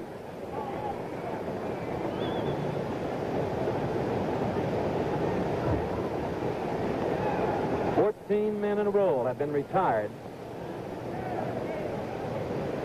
by Drysdale and Marshall. Herball just got the outside corner, 2-2. The American League had 1 hit, and the first hitter in the game against Drysdale. Bergosi doubled down the left field line, but he did not score. The 2-2 pitch to Bill Freehand. He struck him out. That's all for Bill Freehand. And that's all here in the Top half the fifth inning for the American League. No runs, no hits, no errors, and no one left on. After 4.5 innings of play, it's still the National League 1 and the American League nothing. He's got the knack, he's got the knack. The light new razor from Gillette. Long sacred handle. Open the shutters for the twist. Shades with the flick of the wrist. He's got the knack, he's got the knack. The light new razor from Gillette. The light new razor from Gillette. The light new razor from Gillette. The knack. Only Gillette has it.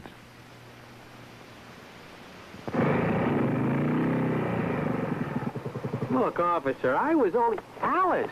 Some husband you are. You took the right guard. I know. You left a defenseless family back there. Or did you forget? Forget you, Alice?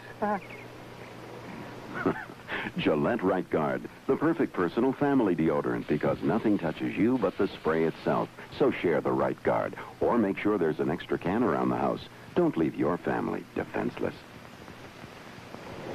Bottom half the fifth inning. Marshall, supposed to be the first hitter. We're going to have a pinch hitter. It'll be Tom Halleck of the Dodgers batting.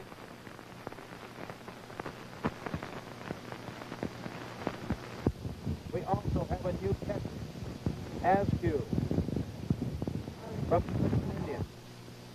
We have a new center fielder, Rick Mundy. Yastrzemski has moved from center to left. Tony Oliva in right field. Tom Halleck.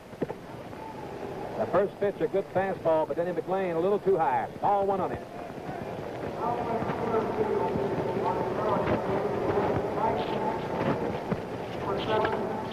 As the ball hit high.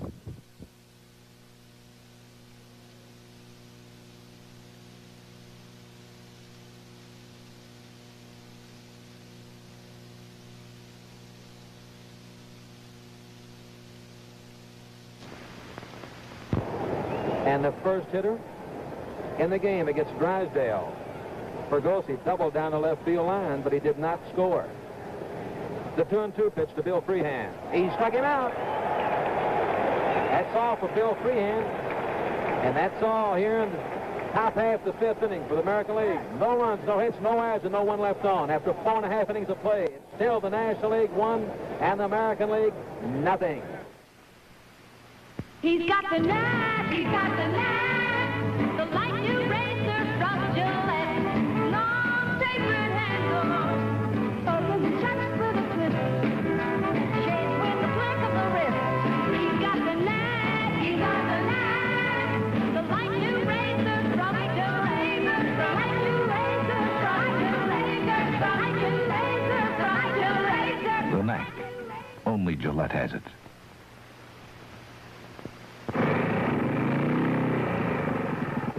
Look, officer, I was only... Alice! Some husband you are. You took the right guard. I know. You left a defenseless family back there. Or did you forget? Forget you, Alice? Gillette Right Guard, the perfect personal family deodorant because nothing touches you but the spray itself. So share the Right Guard. Or make sure there's an extra can around the house. Don't leave your family defenseless. Bottom half the fifth inning. Marshall, supposed to be the first hitter. We're going to have a pinch hitter. It'll be Tom Halleck of the Dodgers batting a cool 300. The new pitcher for the American League All-Stars will be Denny McLean. We also have a new catcher, Askew, from the Cleveland Indians. We have a new center fielder, Rick Mundy. Yastrzemski has moved from center to left. Tony Oliva in right field. Tom Halleck. The first pitch, a good fastball, but Denny McLean a little too high. Ball one on it.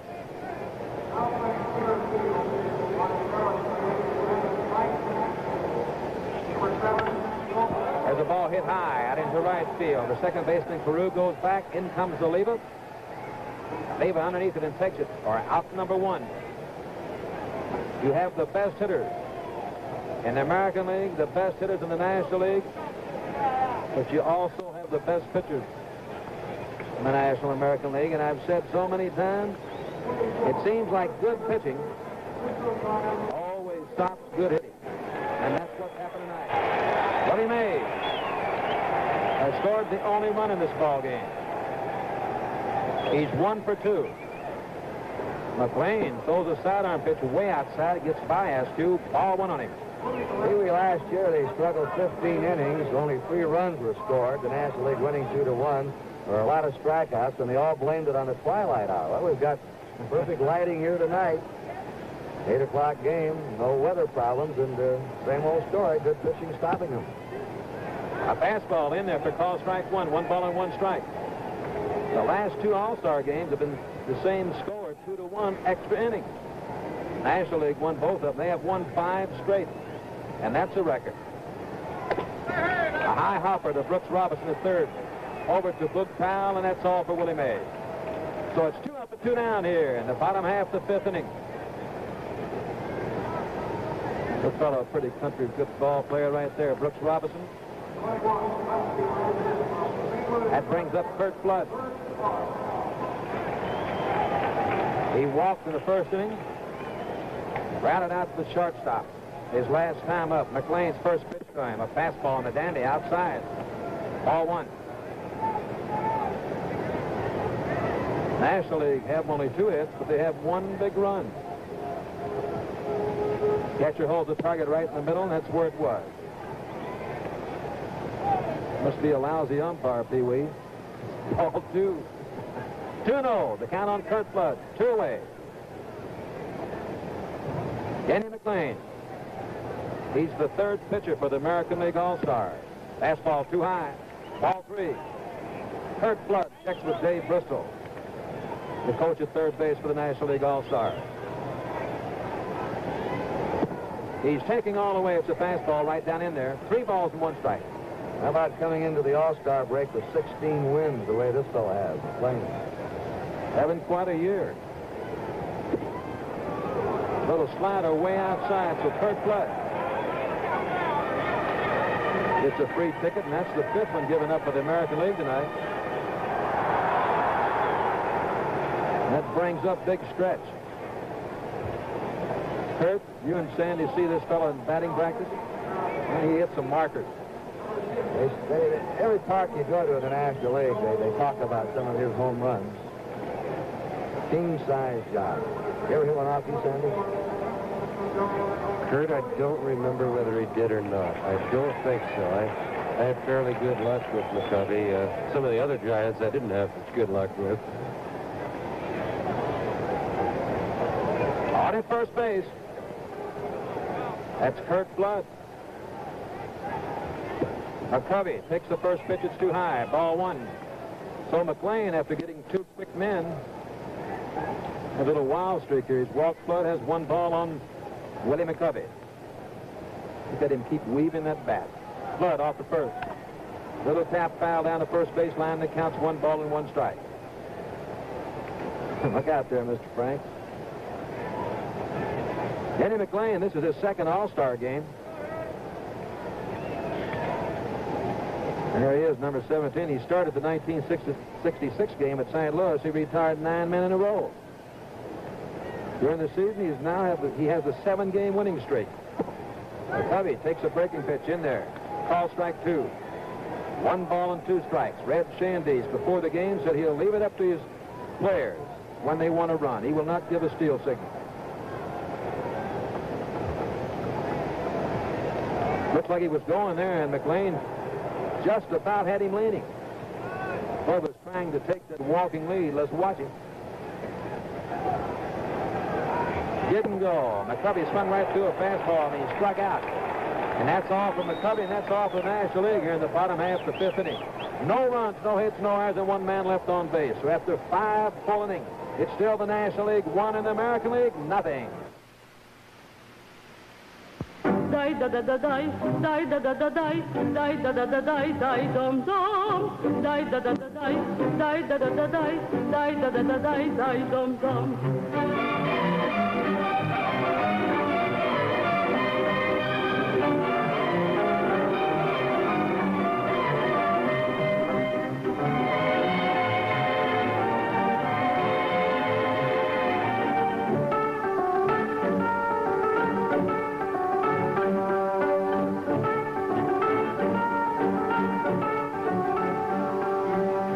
NFB presents a film story detailing 24 hours in Czechoslovakia Sunday night. Chicago Blackhawks star Stan Mikita takes his family on a tour of his homeland as part of this NFB Presents production Sunday night in color.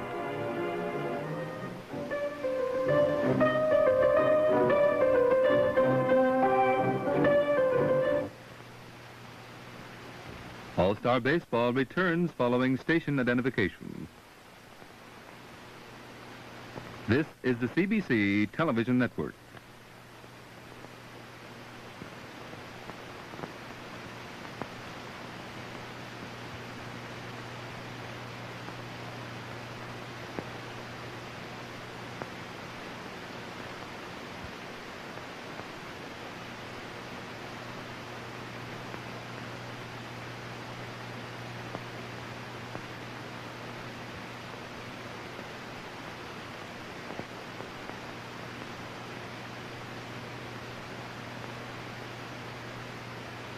Going in the top half of the sixth inning.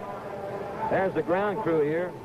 They're dressed as spacemen, and they're the quickest ground crew in any league. They really fly around or get in and get out. We have a few changes. Steve Carl's the new pitcher for the National League of the St. Louis Cardinals. Brooks Robinson on the first pitch. Hits a high fly out to left field to Matty Lou, who just came in there. Now let's take a look at the changes. The new pitcher, Steve Carlton of the Cardinals. The new catcher, Tom Howler of the Dodgers. The new left fielder, Matty Lou of the Pittsburgh Pirates. Rick Mundy. When he came into this game, they put him batting in the 9th position, so that would make the pitcher, Denny McLean, batting in the 5th spot. Rick Mundy of the Oakland Athletics.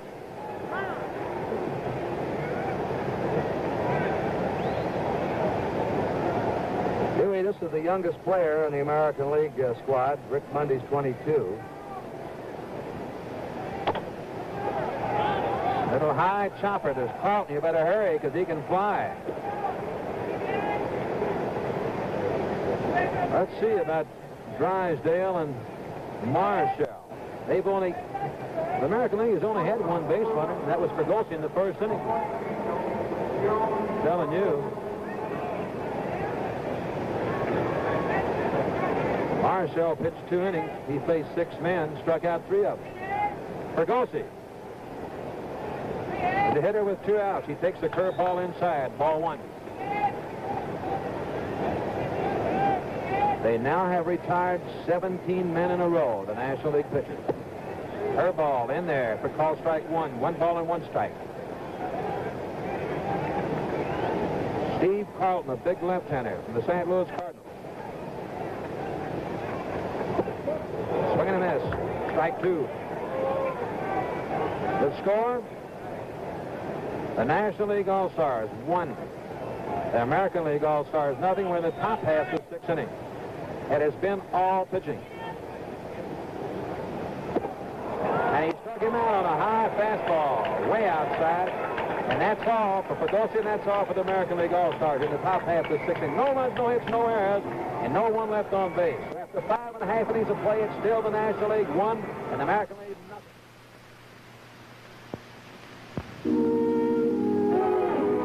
The 1968 Chryslers are here, 15 models deep with no small versions. New Yorker, our most luxurious Chrysler, with options like a 3-in-1 divided front seat.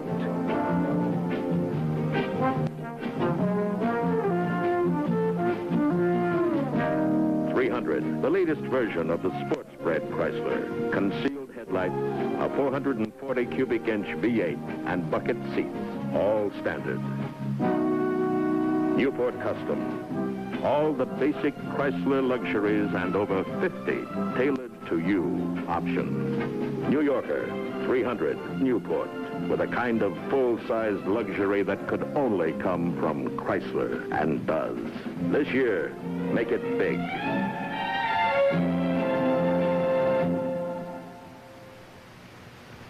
The 6th inning, the first hitter for the National League All-Stars will be Henry Aaron. We've had a couple of more changes. Have a new shortstop, Bert Campanera.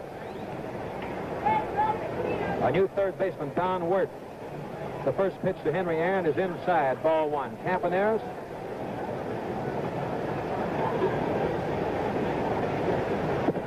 Fastball just got the outside corner, makes the count 1 ball and 1 strike. Campaneris plays with the Oakland Athletics. Don Wirt, Detroit Tigers. Line drive, base hit out in the left field. Yastrzemski down on one knee, up at the ball. Henry Aaron makes the big turn at first base, back in there. And that's the 3rd hit the National Leaguers have here. There's the scoreboard. Everyone hollers charge.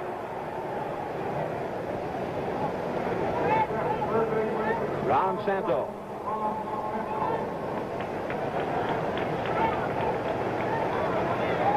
Grounded out the shortstop in the 1st inning.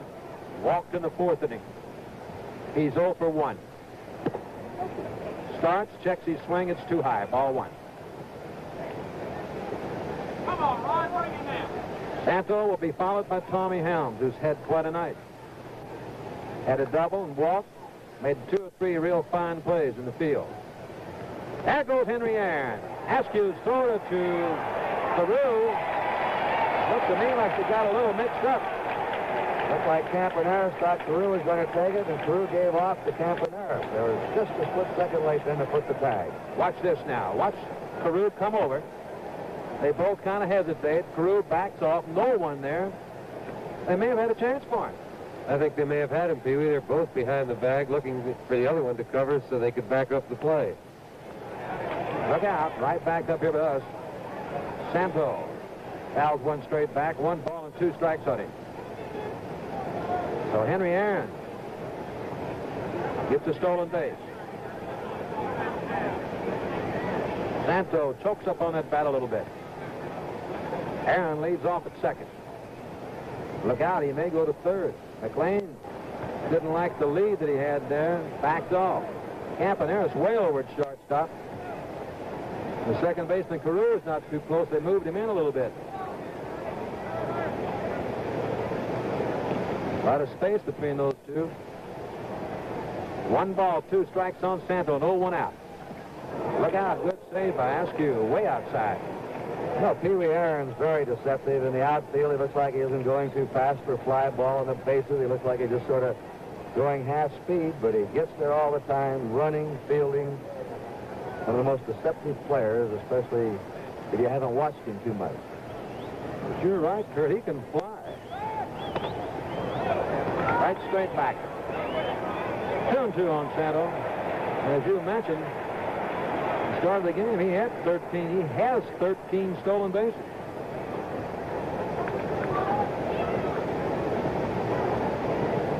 No one away. Watch Aaron at 2nd. Carew made a bluff at him the last time there.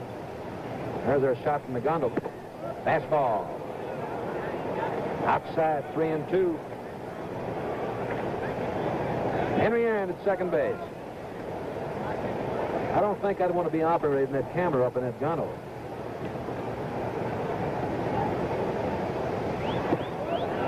Outside, ball 4. Santo gets the 6th walk given up by the American League pitchers.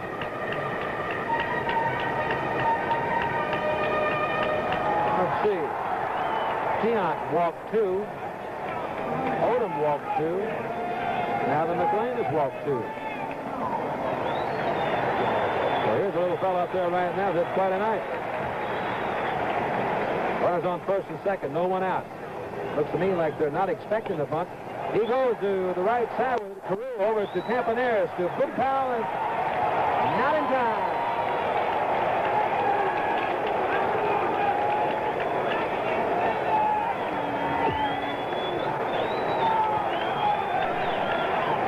Here's Tommy. He hits the ball to Carew. Carew makes the turn, gives the ball to Campaneris. And the ball was handled pretty fast. But Helms went down there real quick like. And he says, what's all the cheering about? Well, we have one of their own coming to bat right now, Rusty Stahl, who plays right here in the Astrodome for the Houston Astros. And he's having a pretty good year. A pretty good year, I would say a great year. Batting .317. Here is a a young, big bonus player that struggled. They sent him down, brought him back up again, and finally last year he found himself. When he caught up with big league pitching, he's still young. Looks like he has a brilliant career ahead of him. Rusty Staub takes the first pitch.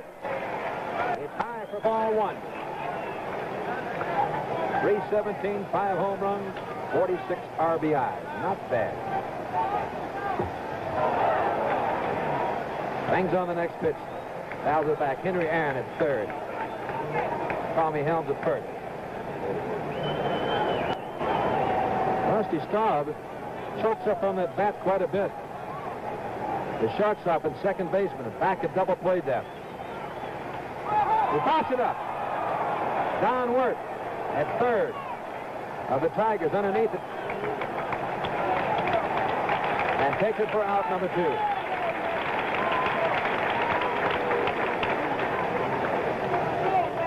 We're going to have a pinch hitter.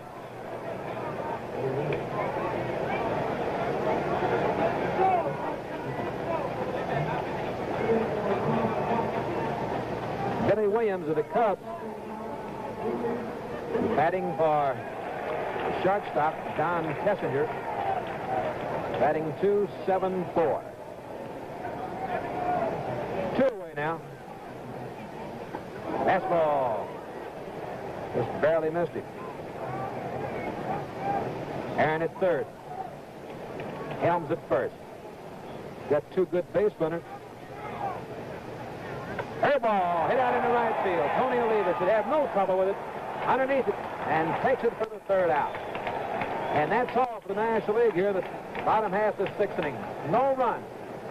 On 1 hit, no errors, and 2 men left on base. So the score at the 6th full inning, still the National League, 1 in the American League, nothing. Hi. Dandruff. Bad dandruff. Try and fly away. And go. Then I tried it.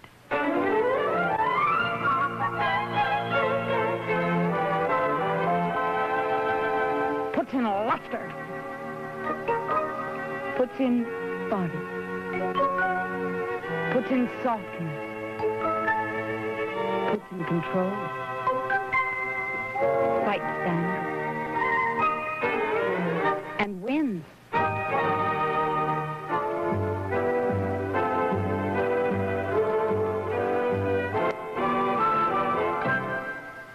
Believe in Resdan.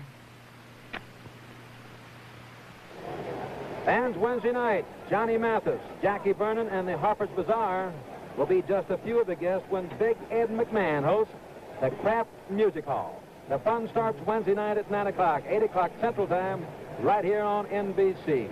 We're going in the top half of the 7th inning, and it gives me a great deal of pleasure to bring in the old fisherman, Mr. Kurt Gotti. Come on in, Kurt. All right, thank you, Pee-wee. And we have another pitcher now for the National League, Tom Seaver of the New York Mets. Fred Schoendienst started Drysdale. He worked 3 innings, gave up 1 hit, no runs. Marichal pitched 2 perfect innings. Steve Carlton put the side out in order in the 6th, and Seaver's on. Cardenas has gone to shortstop. Seaver working his 2nd All-Star game in 2 years. He pitched the 15th inning last year and held the American League in check. Carew, Yastrzemski, and Oliva will be up for the American League in the top of the 7th. The American League has had only 1 base runner, Fregosi, who led off the game with a double.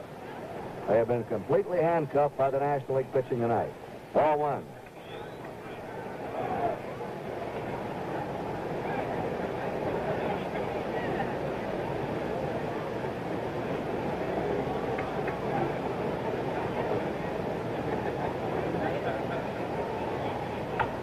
Grounds a foul over toward the National League dugout.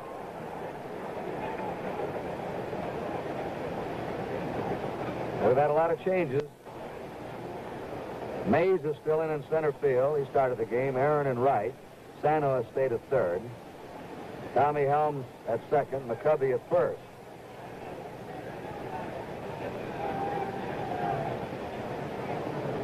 only Yastrzemski and Carew are still in there for the American League who started. Change up, a little bounding ball, charged by Cardenas, has him easily, and there's one out at the top of the seventh. Now Carl Yastrzemski is up. He fouled out in the first and had a base hit taken away from him by Tommy Helms in the fourth. He's 0 for 2.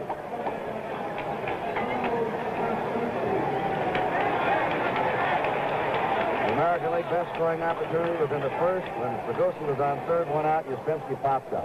Big shot. I remember when he first came up with the Red Sox, he used to cock that bat way up above his left shoulder, high over his head. Even higher than it is now. And that's pretty high. No one else carries it that high, I don't believe. No. It was even higher, though, then, Pee Wee.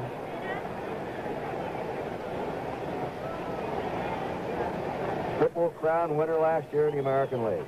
He's behind on the count, 2 strikes. There's 1 out, nobody on. Just topped that one.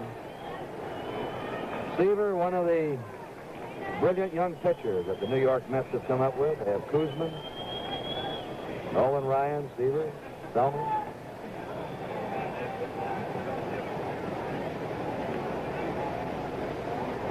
A 2-strike pitch. A ball to Yastrzemski. 19 men in a row have gone down for the American League since the first inning.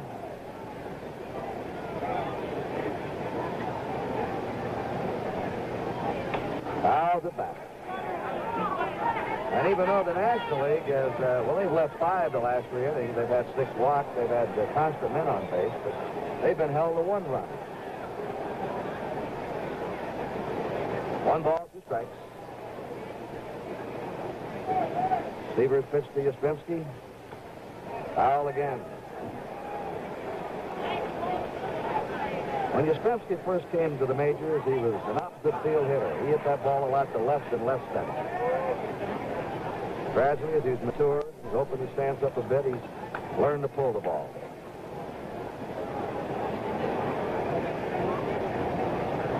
One ball, 2 strikes.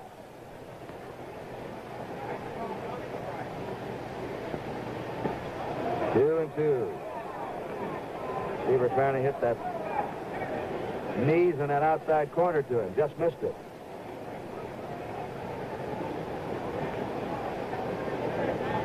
Carl wears the protective ear flap. Bounces that one foul. I got Dale Smith, the third base coach, putting on a little show down there. Looking at first.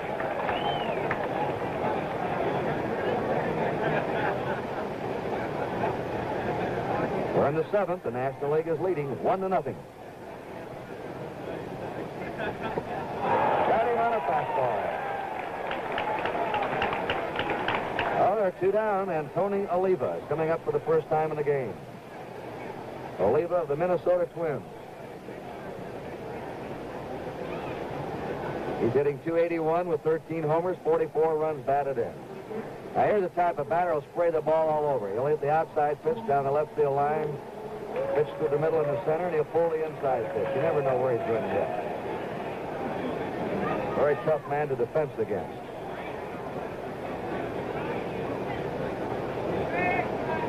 Two down, base is empty. Hey, Tom, throw the ball and then run. This guy franked it with the bat. Throw the bat, baby. There goes his bat into the National League dugout. And the foul is on top of the dugout. Oliva has trouble holding on to his bat. He sails it up into the stands. And he's done it so much around American League ballparks now. Those fans in back of first base in the box seats are always leery when he gets up there. Cheap pass.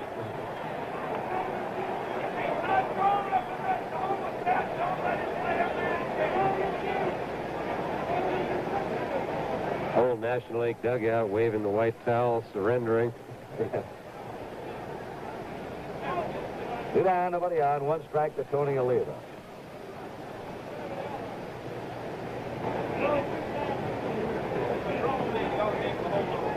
And the pitch. There's a smash in the deep left center. That ball is, well, just missed a home run. Oliva's in a second with a stand-up double. And the American League has a tying run of second to down. That's what we mean. He can hit the ball anywhere. Kurt, I think he's a much better hitter when he's spraying the ball over the ballpark. It looked like last year he tried to bowl the ball more and didn't have as many years he had in the years before. Joe Askew's up now for the first time. Askew batting .273 with the Indians. 2 homers, 23 runs batted in. So after 20 men in a row had gone down, Oliva has doubled. Strike 1 to Askew.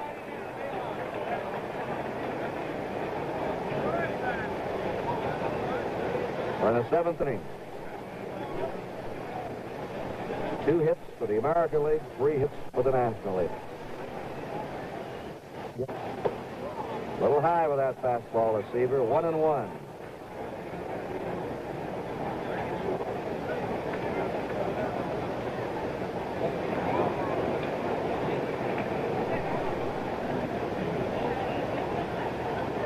Oliva getting his lead at second. Strike 2.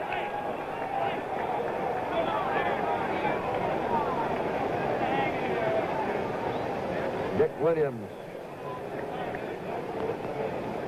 coming to the top of the dugout, looking out, yelling something at Askew.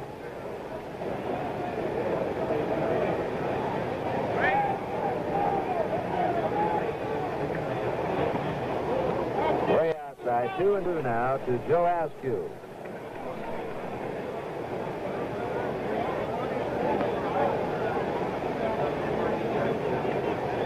Oliva at second. To join us late, the only run of this game came in the first inning. The National League's ahead 1-0. Looking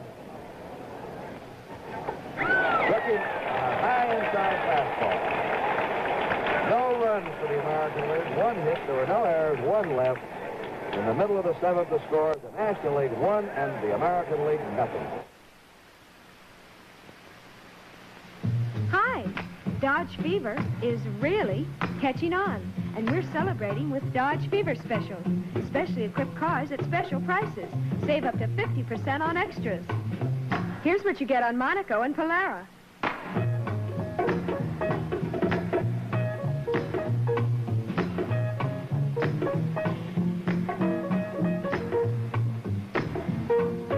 And of course, we'd never leave out Coronet.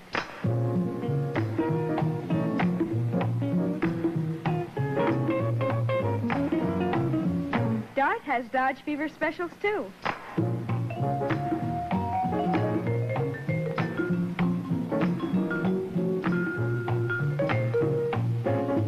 See a Dodge Fever special at your Dodge dealers. At participating Dodge dealers, you may also win an exciting bonus bandwagon gift.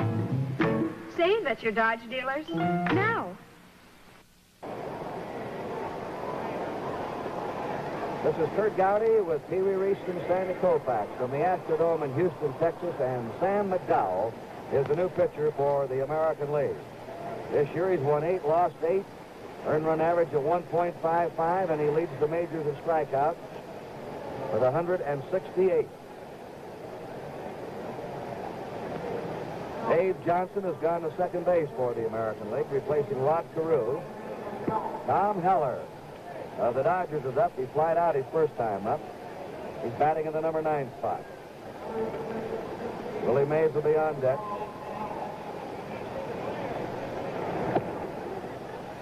That's a strike in the outside corner, 1-1. And Mel Stottlemyre of the Yankees starts to warm up in the American League bullpen.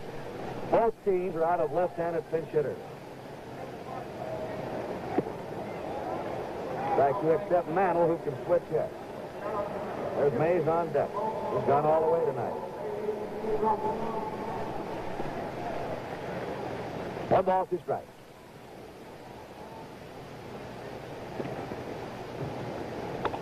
Foul back.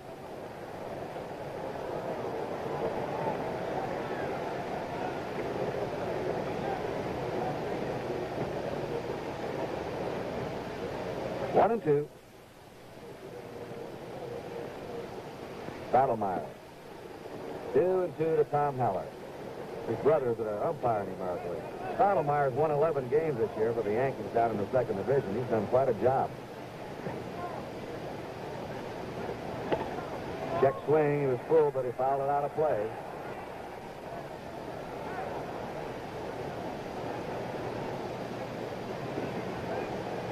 Heller leading off for the National League in the last of the seventh. There's that high hard one by McDowell. One away in the last of the seventh. And Willie Mays, the captain of the National League, coming up, the singles, grounded out flat. And has scored the only run of this game. No one has ever played Major League Baseball with more enthusiasm than Mays.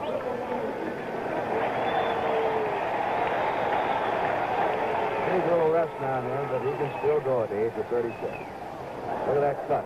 Fouls it back. Kurt, Willie likes those hard-throwing left-handers. That's found out from experience.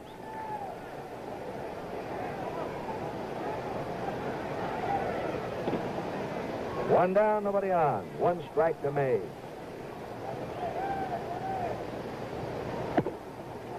Ball one. Willie hit his 500th home run here in the Astrodome.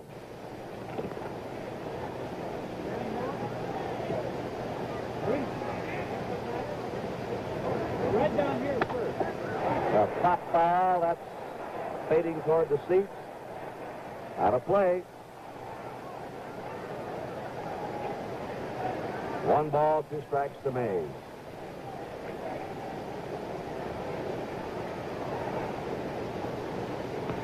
Mays is the oldest player in the National League squad. He's actually 37, and Mantle's the oldest on the American League squad. He's 36.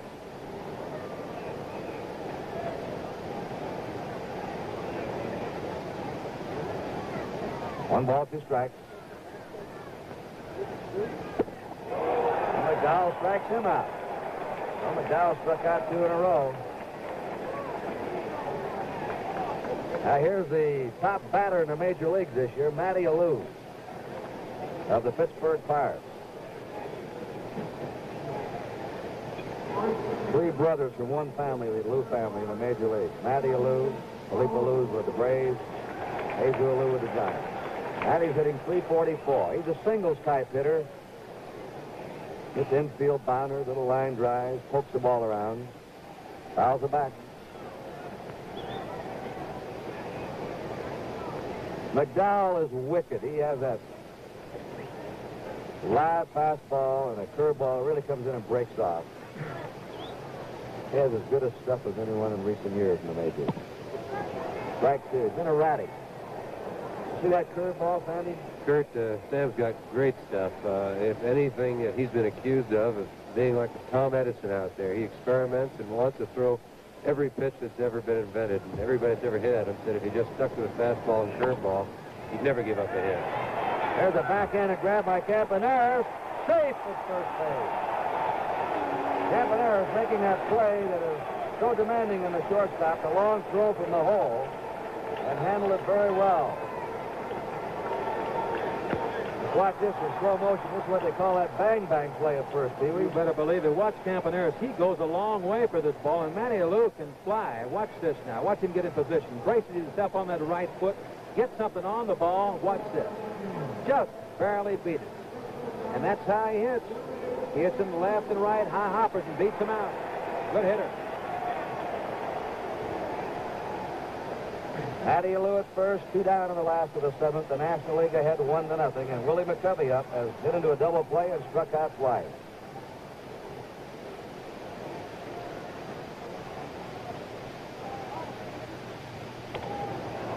Foul ball. You can see how McDowell's overpowering these hitters. They're checking swings on him. They start, and they don't want to go through, and they're holding up, especially with that curveball ahead.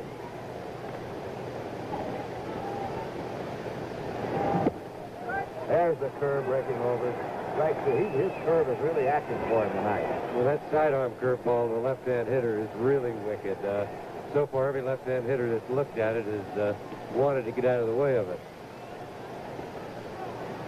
McDowell is quite a hobby. a woodworker. 2 strikes. There it is. He struck out the side. That was a quick one right around the knees. No runs for the National League in the 7th. 1 hit. There were no errors. 1 left. At the end of 7, it's the National League 1 and the American League nothing.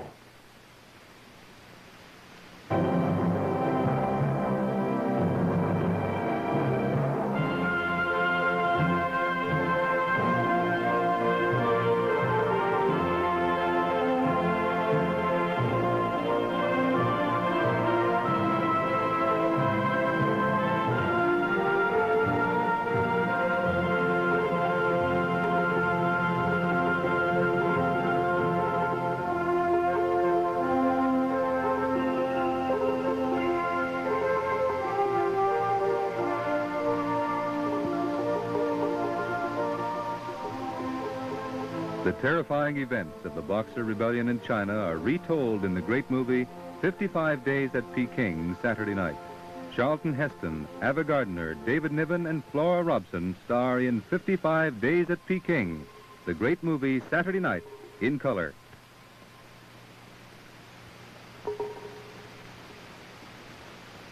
All-Star Baseball returns following station identification.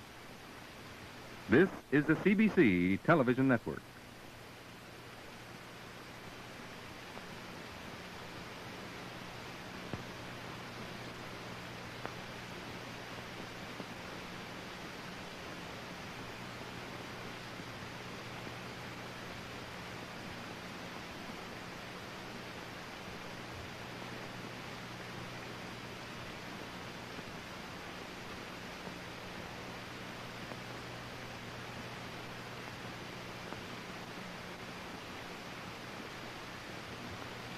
Powell, leading off in the 8th inning, has taken ball 1 from Tom Seaver of the Mets.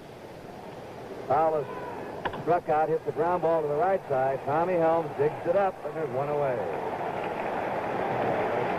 There was time called.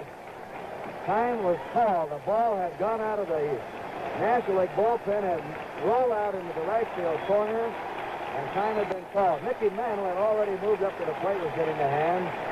And now Booth Powell will come back to bat. There was no play on that pitch. But Powell gets another chance. They did not, Harry Wendelstedt had Paul Tyne down the right field line when a ball had popped out of the bullpen into the playing field. Somebody threw it away out there, it was warming up.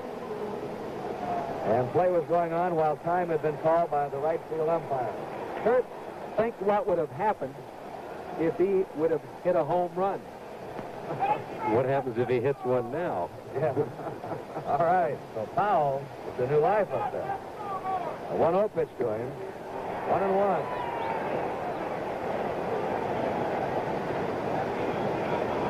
Have to race the scorecard and take out that 4-3.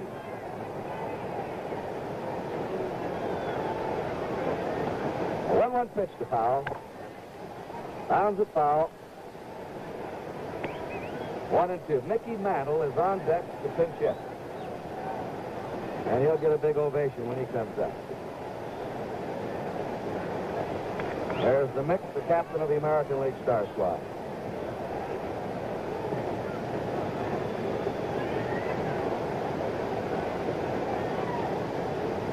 A 1-2 pitch. Struck him out on a fastball. 1 away in the 8th. And here comes Mantle. Listen to the applause. Wow, it's a standing ovation for him.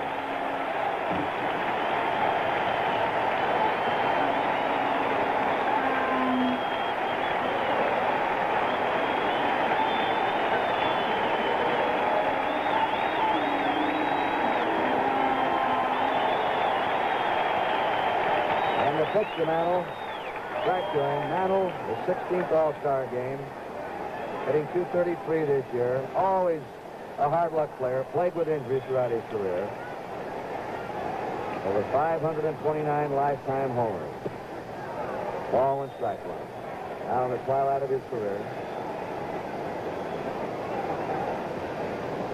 American League has only 1 player left in the bench who available for a pinch hitter, a non-pitcher. That's Dwayne Josephson of the White Sox.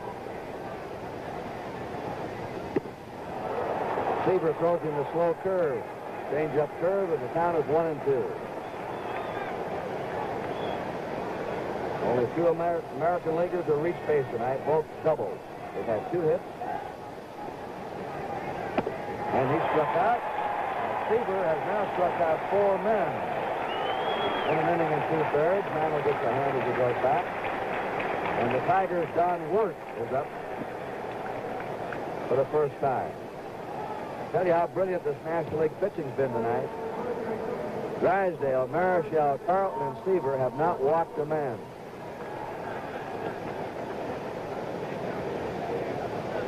They have struck out 8. The strike to work.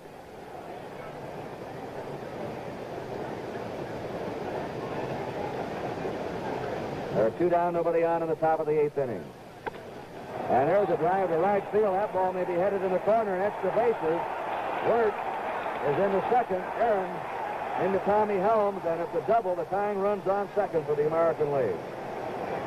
Don Wirt doubling into the right field corner, and a left-handed batter, Rick Mundy of the Oakland Athletics, will be up.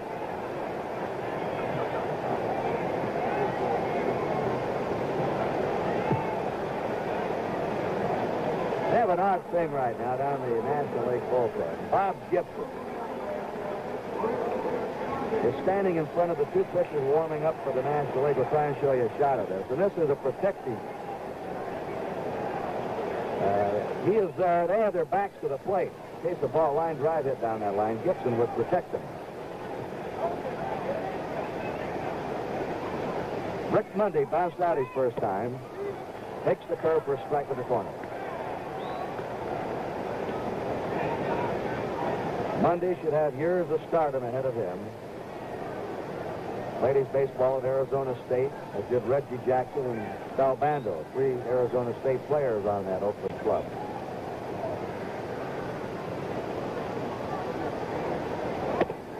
Fastball blown by him, strike 2. This Seavers is a tremendous young pitcher, isn't he, Sandy? Sure, yes, he is. And, you know, a lot of people have remarked that he looks like Robin Roberts. He's a great competitor out there. He's got good stuff and good control, which you don't see in a lot of young pitchers, but you're starting to see it more and more these days, and I think that's why pitching is becoming so good now. Struck him out. Seaver strikes out the side. He has struck out 5 men in 2 innings. The American League had no runs, 1 hit, there were no errors, and 1 left. At the end of 7.5, it's the National League 1, the American League nothing. 10 more blades to go. 5 blades to go. 3? Just 3 blades to go?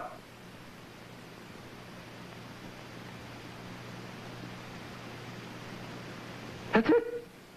I used up all the old blades? Now I can use the new Gillette Super Stainless Steel blade with the miracle plastic coating on the edge. They say it's supposed to spoil you.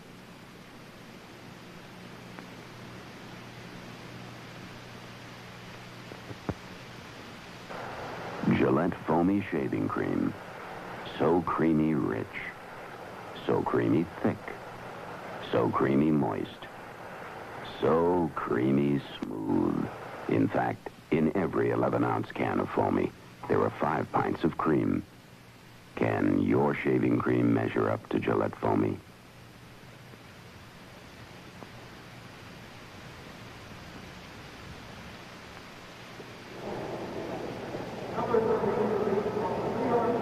We have a new pitcher for the American League, Mel Stottlemyre, the New York Yankees. He's won 11 and lost 5. A 2.30 earned run average this year and his second All-Star game. Well, he'll be the 5th pitcher of the night for the American League. They've had Tiant, Odom, McLean, McDowell, who struck out the side in the 7th, and now Stottlemyre. And the strikeout pace is quickening. Seaver struck out the side in the 8th. Hank Aaron played all the way. Walked, struck out, single to left, and he's stolen a base. Ball 1. Stottlemyre is a sinker ball pitcher. His fastball, natural action is to come in and sink to the batter. And when he's right, you'll see a lot of ground balls hit against him. They top it. Ball 2-0.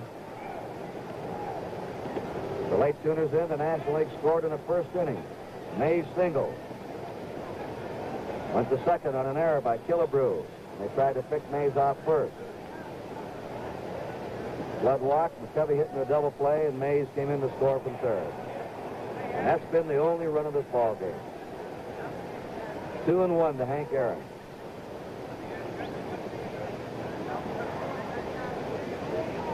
Nationals had 4 hits, the American 3 hits.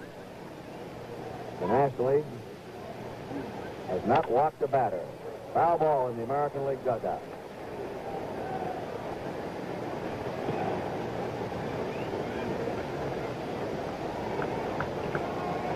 Stottlemyre's been a workhorse with the Yankees the last 3 years. He's pitched over 250 innings each season. That's strike 3. Aaron caught looking. 1 out in the last of the 8th, and Ron Santo is coming up. Now, wait a minute. Dick Williams, the American League manager, has come out on the field. And he is waving Tommy John, the left-hander, in. The Stottlemyre faces only one man. Williams said before the game that he wanted to get every player he could in. He's got a right-hander, Gary Bell, working. So there's a break in the action here at the Astrodome. The score is the National League 1 and the American League 0.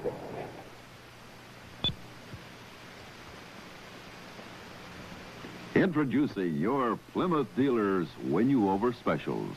Specially equipped Plymouth cars at specially reduced prices. These are the extras most people choose. And one of the most popular Plymouth cars is this Plymouth Fury. Put these extras on this Fury, and it becomes one of the Plymouth win-you-over specials. If you buy one now, the price on these extras is reduced up to 50%. Come and see the savings on these exciting win-you-over specials. Specially equipped Plymouth cars at specially reduced prices. At your Plymouth dealers now. And the beat goes on. And the beat goes on. And the beat goes on. Yeah, the beat goes on. The Plymouth, the win-you-over beat goes on. Stottlemyre pitched to one batter. Now Tommy John of the White Sox is on. All 1 to Ron Santo. There's only Josephson has gone behind the plate of the White Sox. And only one man of the American League has not been in this game, and he's warming up now in the American League bullpen, and that's Gary Bell of the Red Sox. A 1-0 pitch. Fly ball in the shallow left. Yastrzemski grabs it on a hop, throws it in, and Santo's on with a 5th hit for the National League. Kurt, all the fans watching this game tonight, if they have color television, they've seen all that beautiful grass out there on the infield. Of course, they know that it's not grass, it's AstroTurf. And it's quite an unusual thing. It's made out of nylon. It's about a half-inch thick. It's got about a 1/4-inch pad underneath it, 3/4-inch pad underneath of that. And they lay this thing down in 15 feet wide strips. And about 200 feet long, Kurt. And it's put together with a zipper. And this, they say they have over 3 miles of zipper in the outfield and infield. That's the longest zipper in the world right here in Texas. Well, that's where it belongs. Tommy Helms hits the ground ball to second. Johnson tags the base runner and is out at first. A double play. Dave Johnson, the blue foul. So the National League in the 8th inning had no runs, 1 hit, there were no errors, nobody left. At the end of 8, it's the National League 1 and the American League 0. Ever find yourself dragged to a party when you had a headache and didn't want to go? We're going to have a good time tonight. Hey, kids, what took you so long? Oh, well, don't just stand there. Come on in. Hey, everybody, look who's here. Look for sympathy and you find no one really cares about your headache. That's too bad. You should take something for it. Mabel, the sandwich is ready yet? You gotta try this cake. Hi. Honey, come here. I want you to meet somebody. So you start feeling sorry for yourself. And when you just can't take it any longer, maybe then you remember Anacin. Minutes later, the pain is gone, Everything all right, honey? and suddenly it feels like a different party. What are you doing anyway? So next time, don't look for sympathy. Look for Anacin.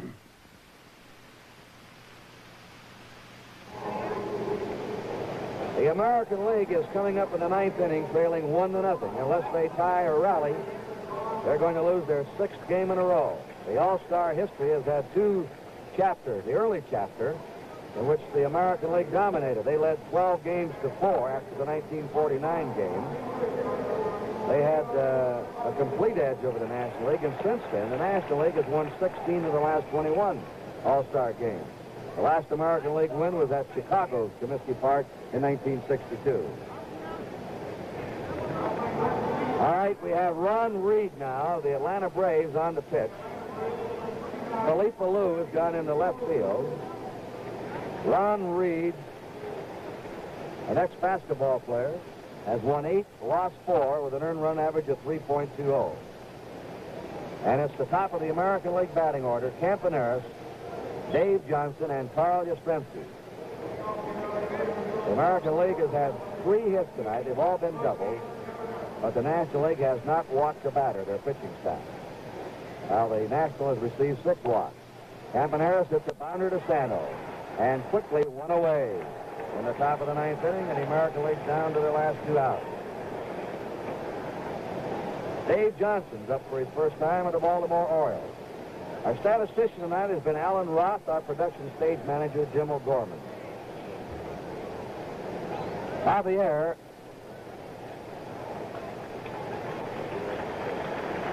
Perez has gone to third, replacing Sano. Javier has gone to second, replacing Tommy Helms. Dave Johnson takes the strike.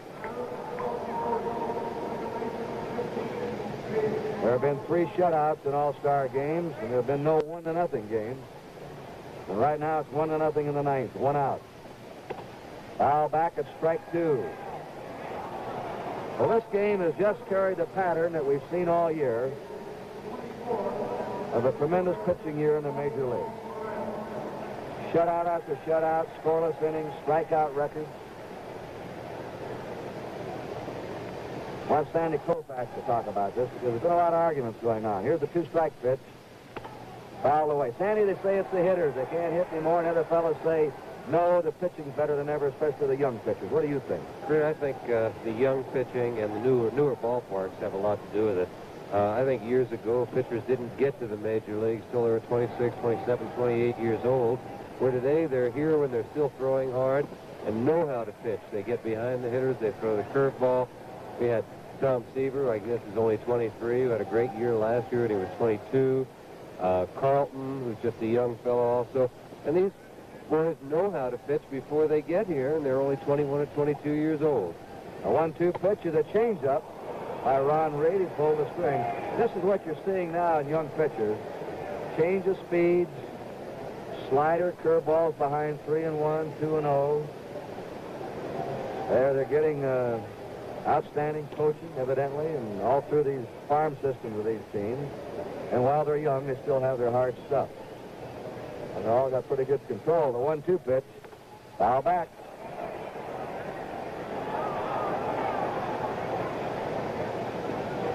Kurt, I think even some of your older pitchers, not old, but older, talking to Bob Gibson last week, he said that now he has more faith in his breaking ball and the fact that he can get it over anytime he wants. And even he's improving, and he's not a kid anymore. He's 32 years old. Here's the 1-2 pitch to Dave Johnson. The crossfire delivery's inside. Ball 2, strike 2. Yastrzemski's on deck.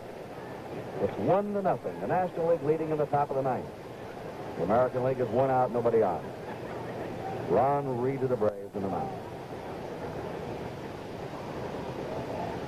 Strike 3 right in there to him. A fastball. That was right down the middle.